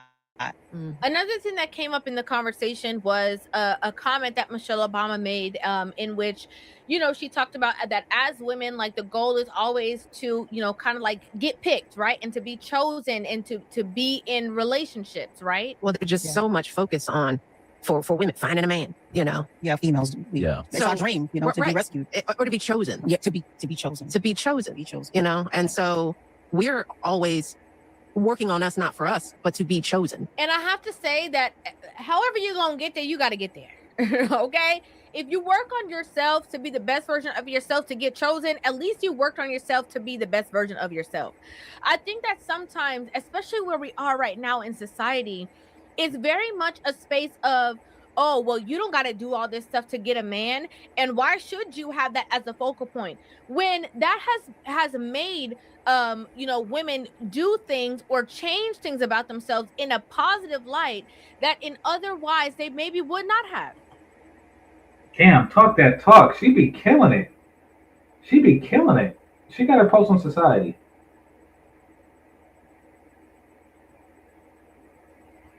I heard some things about River, not all of them good, but I gotta say, her logic be on point.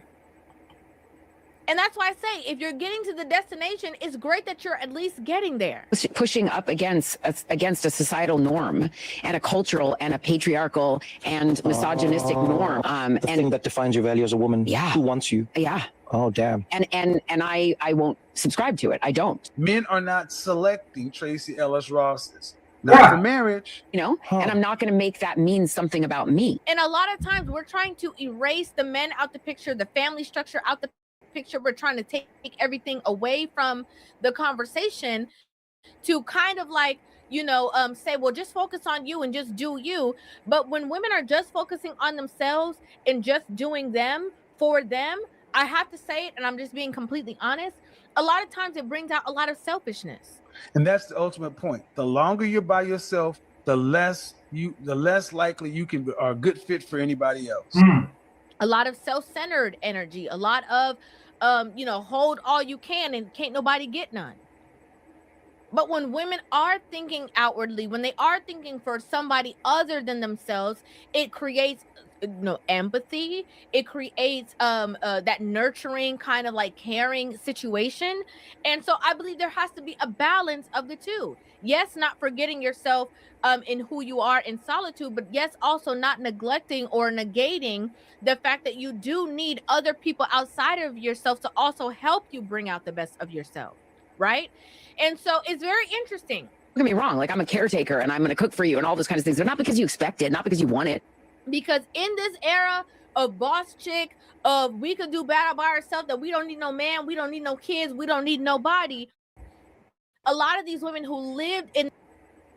Somebody said, what patriarchy are they talking about? Well, apparently she's talking about her husbands. Yeah, they wonder why they keep losing.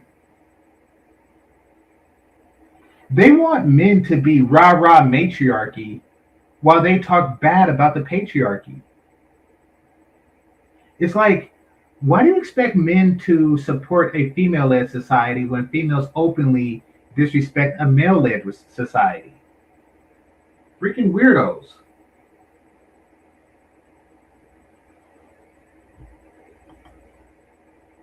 That same exact narrative are the ones who are coming to tell you maybe you should think about that a little bit harder and a little bit deeper, because they're actually regretting the decisions that they made.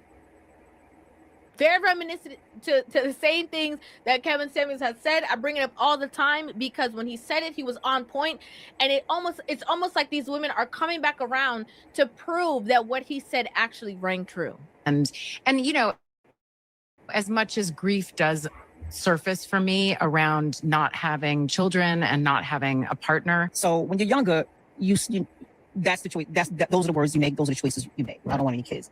But then when you get older, you start to see how valuable their teenagers are to them. Mm-hmm. Their kids are to them. I'd like to know what you guys think about this in the comment section down below. I'd love to hear your thoughts on this entire situation. Make sure you guys hit that subscribe button and give this video a thumbs up, and I will see you guys. All right, shout out to River TV. I'm just joking. I know you got to do it. I know you're happy, so don't take it as disrespect. Just a grain of salt. My compliments to you. Great show. And yeah, Mary J. Blige. I don't know if she just started being honest, or she actually just came to a realization and an epiphany, or she just like kids when they're low maintenance. Like, who knows? But through an unfortunate sequence of events, she found herself childless, beyond childbearing years, and yeah, she's coping with the situation the best she can, the best she knows how. I'll read some comments and then I will call it a day. Hold on.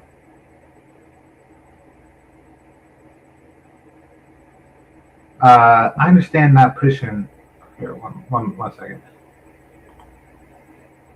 I understand not pushing women like these into motherhoods when they know they're just. Well, the thing is they're pushing. Society is pushing these women out of motherhood, and there's a reason for that. The reason for that is because single women are gold to society. Women outside relationships spend way more than. First of all, women always spend more than men. Women outside of relationships spend a lot more than women inside relationships. Their priorities haven't shifted yet. I mean, try telling a mother, a responsible mother to spend $900 on a pair of shoes. It just, so they want to keep you in that single woman mindset for a long time. And they also understands that you know, if men are single, if women are single, then so are men, and men are going to. Their theory is that men are going to continue to spend money to try to impress the abundance of single women out there. So they want to keep women single, and they want to keep them hypersexual. You know, they want to promote this. What's that called? Hookup culture, et cetera, et cetera, et cetera. Once again, because of the spending habits that goes on with all that participate in it. You know, if you ever meet like a 22-year-old kid who's working in retail or something like that, and he has a $2,000 watch on, it's because that lifestyle is promoted to him. So yeah, it's a setup.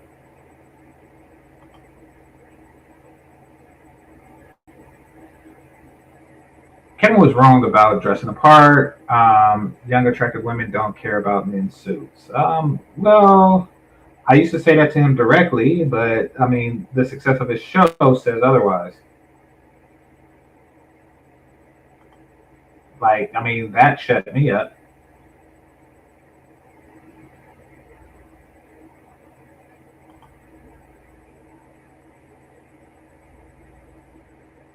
You know, I mean, when you work in tech, substance is more important than appearance, but the world don't work in tech, so yeah.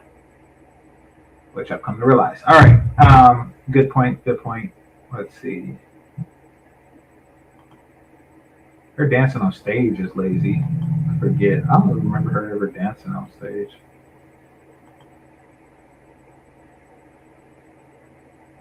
Mary J. Blige couldn't submit to a man. That's her problem. Typical black woman. I don't know. I can't. I don't know the marriage well enough to know if that's the case. Like, he could have been a shyster from the beginning. You know, who knows? But yeah. Paying alimony still, like, well, that really says something about the divorce court system. Let me see how long they've been divorced. Let's see.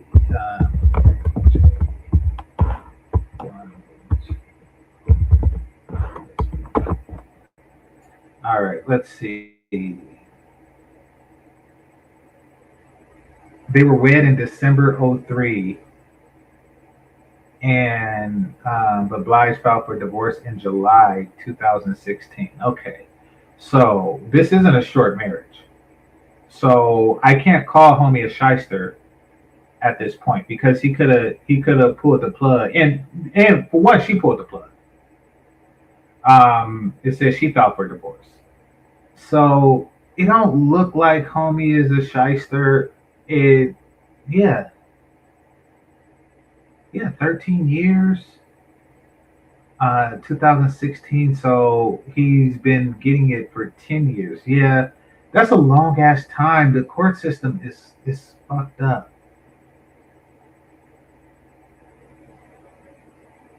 The court system is fucked up to give somebody alimony for 10 years out of a 13-year relationship. If anything, okay, put it like this. If you work a job for 13 years and you quit, or if they fire you, they don't pay you for 10 years after that. You get unemployment. Unemployment is like 13 weeks or something like that. Like, it's not a forever thing.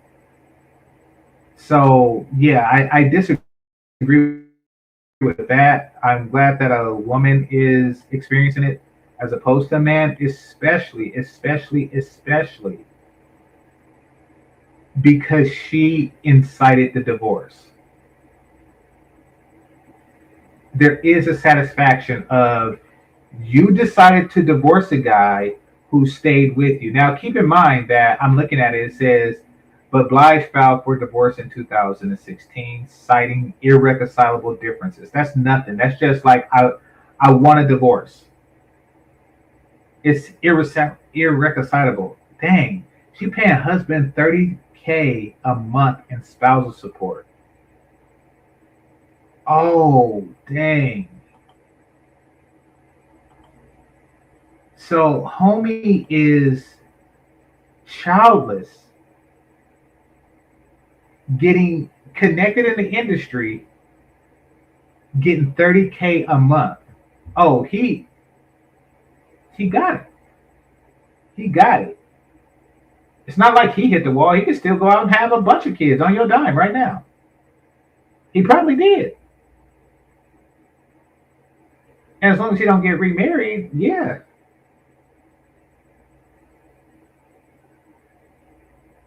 Now, hold on. She was in that Power series. Let me just see something.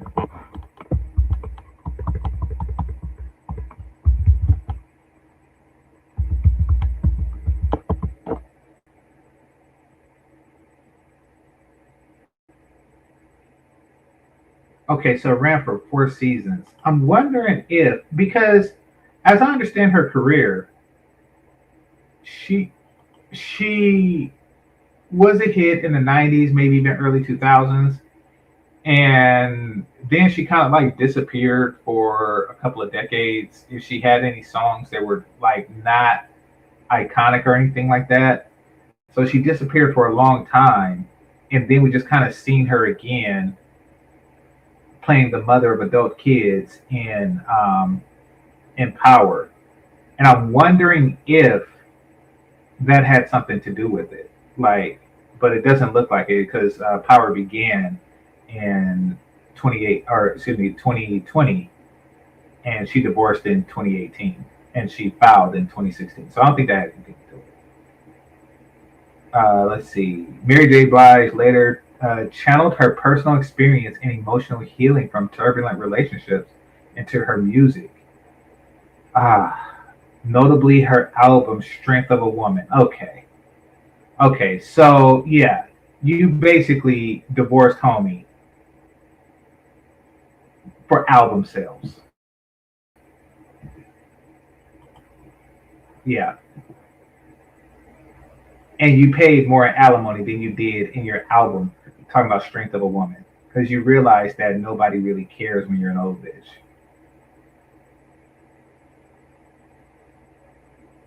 Nobody really cares about the harmonic way that you say 11 years. You know, they care when you're young and you say stuff, but nobody cares when you're old as fuck.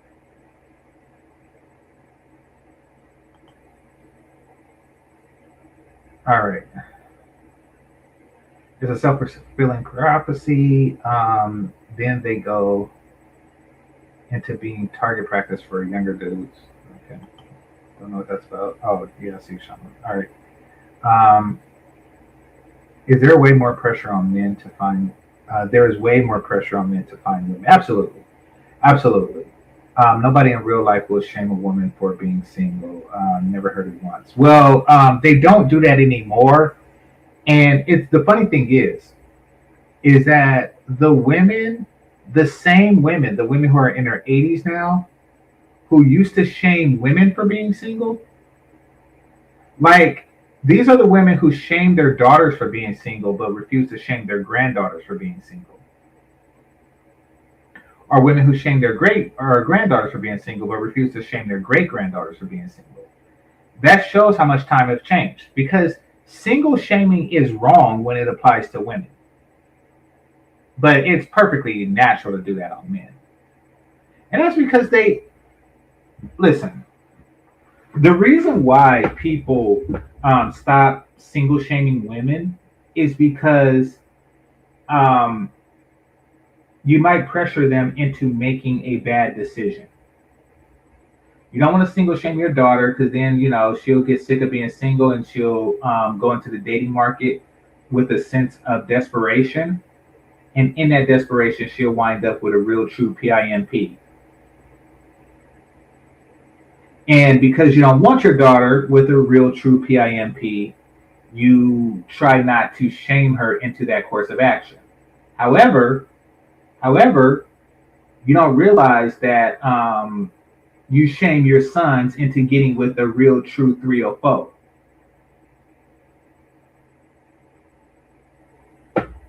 You're putting the pressure on him to make a decision quickly. These decisions are likely, given the state of modern women, almost they're more likely to be bad decisions.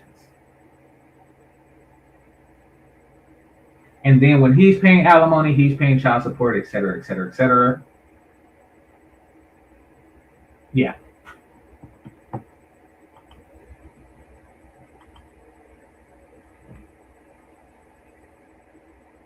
women definitely get shamed for being single. How many men have said that's why she's single? Listen, we're not talking about from men. We're not, because quite frankly, what men says to women when it comes to things like that don't really matter, because it's coming from is coming from a self-serving place in their opinion, meaning that he's shaming her for being single so he can get in. But no, we're talking about society at large, and society at large don't shame them for being single when he doesn't like what a woman says. Yeah, exactly. Like, I mean, so those are easily disregarded. We're not talking about what men says, especially men who are interested. We're talking about what society says.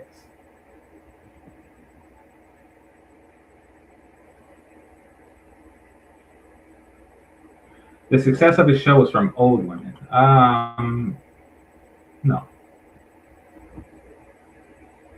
How many times have you heard women get shamed in life literally for being single?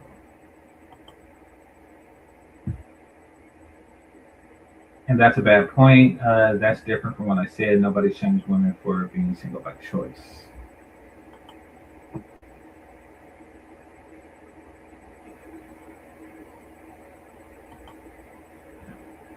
He's helped her with some of her music. Oh, so he's getting like royalties and stuff from the music. That's counting as spousal support. Okay. Well, the reason why I find it satisfying is not because of any sort of sadism that I find it satisfying when it happens to women. I want it to happen to women so they can begin to pressure change. Women like Halle Berry, Mary J. Blige need to pressure for society change.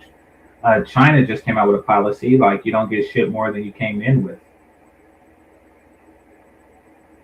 Like if a man owned a house and you married that man, you don't get the house even if you put your name on it. You don't get half the house even if you put your name on it. If a man's income is what contribute to the home, then you don't get that. Like it's more practical. Ronnie, men in real life know that women have too many options. Singlehood is always a choice. Yeah, absolutely. Any woman who says that I can't find a man, just take her picture and create a dating profile, and then show her the men that are in the dating profile that you said for her, and then ask her to repeat. These women will have full inboxes talking about I can't find a man. Mary J. Blige's prime years on music was in the 90s. She came out in the early 90s. Yeah. Yeah. MJB, Crying Keisha music. Yeah, exactly. Professional victim music, Black woman victim music, Waiting to Hell XL soundtrack. Yeah. Too cool for school. What's going on? All right, it says it's a difference between being pressured into having kids versus relationship. Well, yeah, but your statement was relationship, and I didn't see a response where they were saying that it's about kids. Somebody said, "How am I lying about your own life?" Well, when you project your personal experience onto a group of people, then it's not that you're lying. It's just that your experience don't really apply to the majority of people. Kind of like Brad Pitt's life was is absurdly different than my life. So I can't say that his experience as an American is the same as mine. Your individual experience does not negate the fact that society don't pressure women, not an individual woman, into relationships as much as it does men. Oh, men don't believe that women are ever single by choice. Well, once again, check your inbox. And it's very likely that you're fat. So even you being that, check your inbox.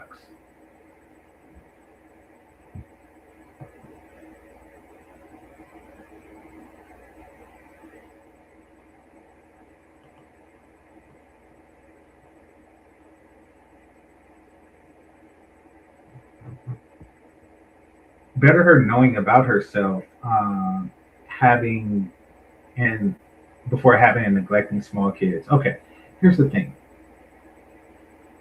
Very, very, very, very, very few black women actually know themselves. Their personalities is a result of a collective, not they really don't have an individual sense of themselves. So they don't know themselves. Like if you were to ask them, so tell me about yourself that's not part of a black woman trope or stereotype that black women has created for themselves. They wouldn't have one. They'll say, I'm a strong black woman, or I'm a boss chick, or I'm an educated black woman, et cetera, et cetera, et cetera.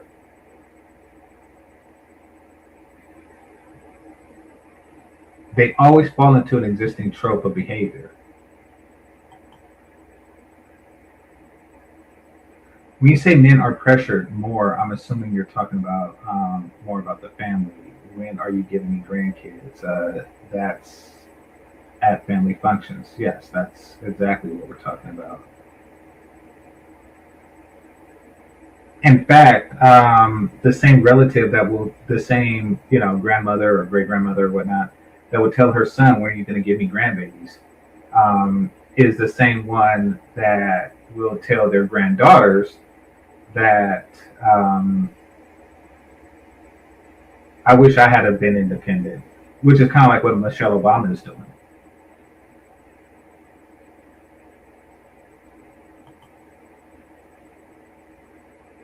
So basically, why are you putting that link? Okay, basically, telling one group one thing and telling another group another thing, and with the design, so one group would be subservient to the other. The grandmother will tell the granddaughter not to need a man, but tell the grandson to need a woman.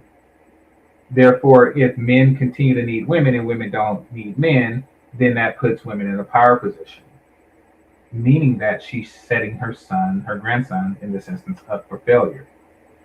So a media man is like, they wouldn't do that to their sons. Yes, they would. They don't give a fuck about their sons.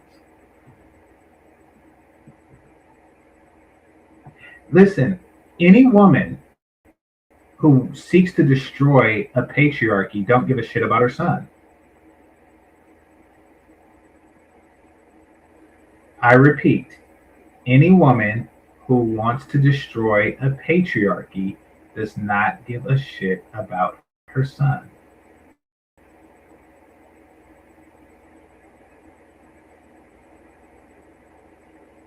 And there you have it. Uh-oh.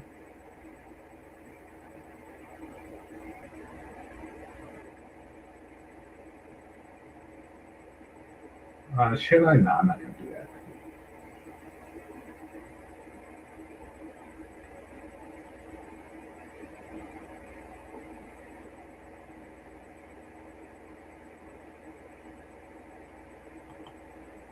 I am going to do this. I'm curious at what AMS has to say. Got a new video, so I'm going to just play this for the last 8 minutes, then I'm gone.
All right, give me a second.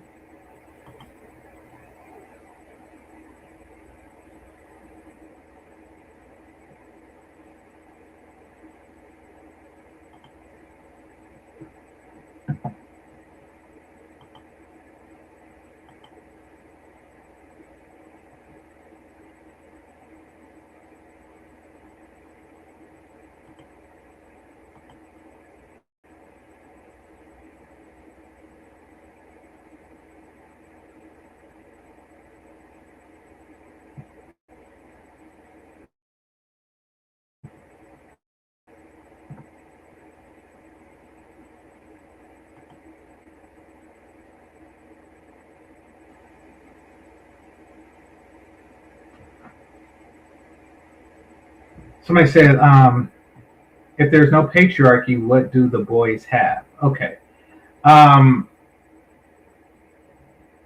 Once again, okay, here's the difference between a mother promoting no patriarchy, not giving them about their sons.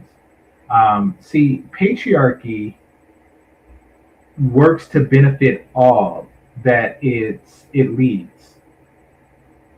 There's a place in the patriarchy for man, woman, and child. The woman's ideal matriarchy, there's no place for men. They want to create a society where there's no need for men, where men are not only uncomfortable in the society, they're slaves to it. See, patriarchy took time out to say, okay, what do women want? And what do men and children want and need? And did its best to assure that they all got what they wanted. Matriarchy won't give a fuck about men or children. It'll be a bunch of fucking, childless bitches just partying until humanity ends. To where the last one will be a 93-year-old bitch with no other humans around, talking about you go girl to nobody.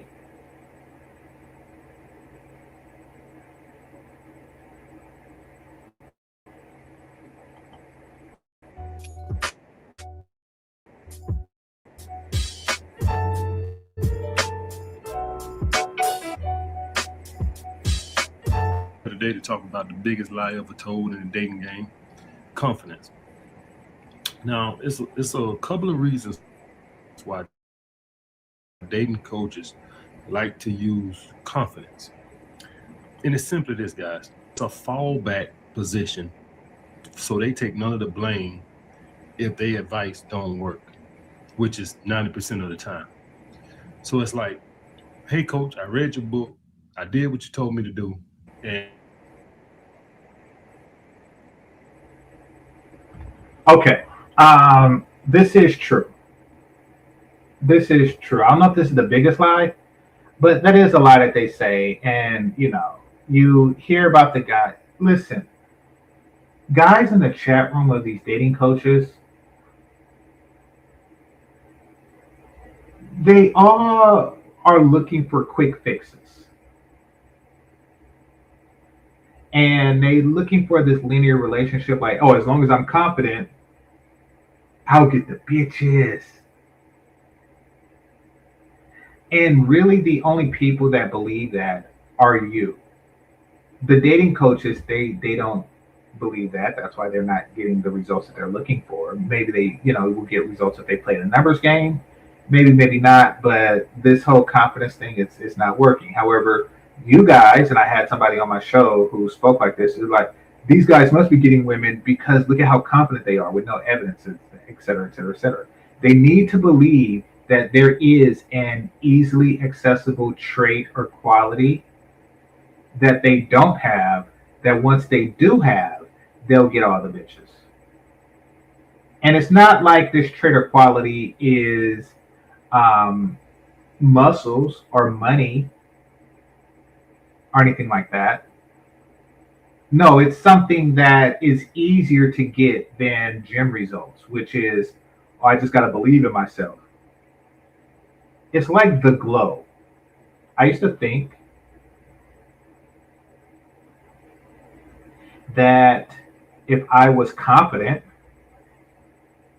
I would get the glow. And for those of you who don't know what the glow is, you're either very young or very, very, very unmelanated. But this is a reference to The Last Dragon.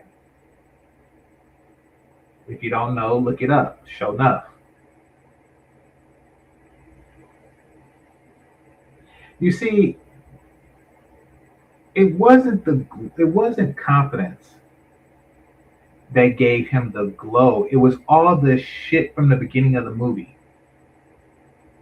that gave it to him. It was all the like martial arts training and stuff like that gave it to him. The discipline and the ability to catch a bullet with your teeth. It was all that. that actually gave it to him. That combined with confidence. So yeah, he's definitely on point here. Let's listen more. You weren't confident. That's why you didn't get no money. It's not me. If you would have did exactly what I said and you was confident with it, then you would have got some chicks. You didn't get no chicks because you weren't confident. It's the biggest bullshit ever told a man. First of all, let's talk about this. Confidence. Where the fuck does confidence come from? Right now, I'm not confident that I can go out and hit a baseball with a bat. You know why? Because I haven't done it. I'm not gonna just be confident for the hell of being confident. I'm not gonna be confident that I could run a 4-minute mile because I haven't done it. You understand what I'm saying? So if you're a guy out there and you haven't slept with a woman in your life, or you go through long droughts and you go and pay for a dating coach or you read a book, how the fuck are you gonna be confident? Where the fuck the confidence supposed to come from? The thin out? Confidence come from developing a skill and succeeding at it and getting good at it, so you derive confidence. Confidence just don't come out of thin air. I don't know if this is a playback, but I could swear I heard this video before. Doesn't make it any less true. I could swear I heard this video before. It's the most stupidest thing I ever heard in my life. If you haven't done something and you're not good at it, you're not going to be confident in it.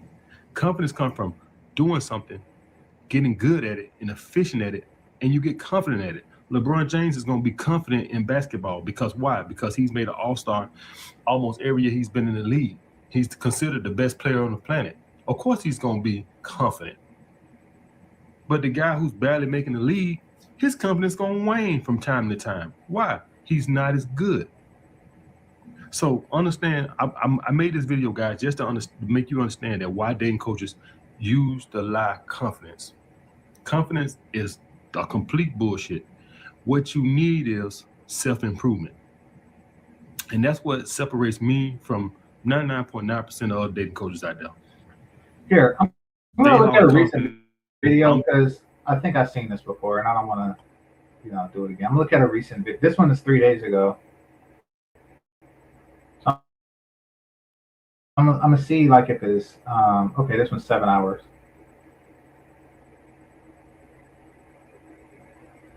See if they look the same. Same background stuff. Yeah, it looks the same background and all that. Same black t-shirt.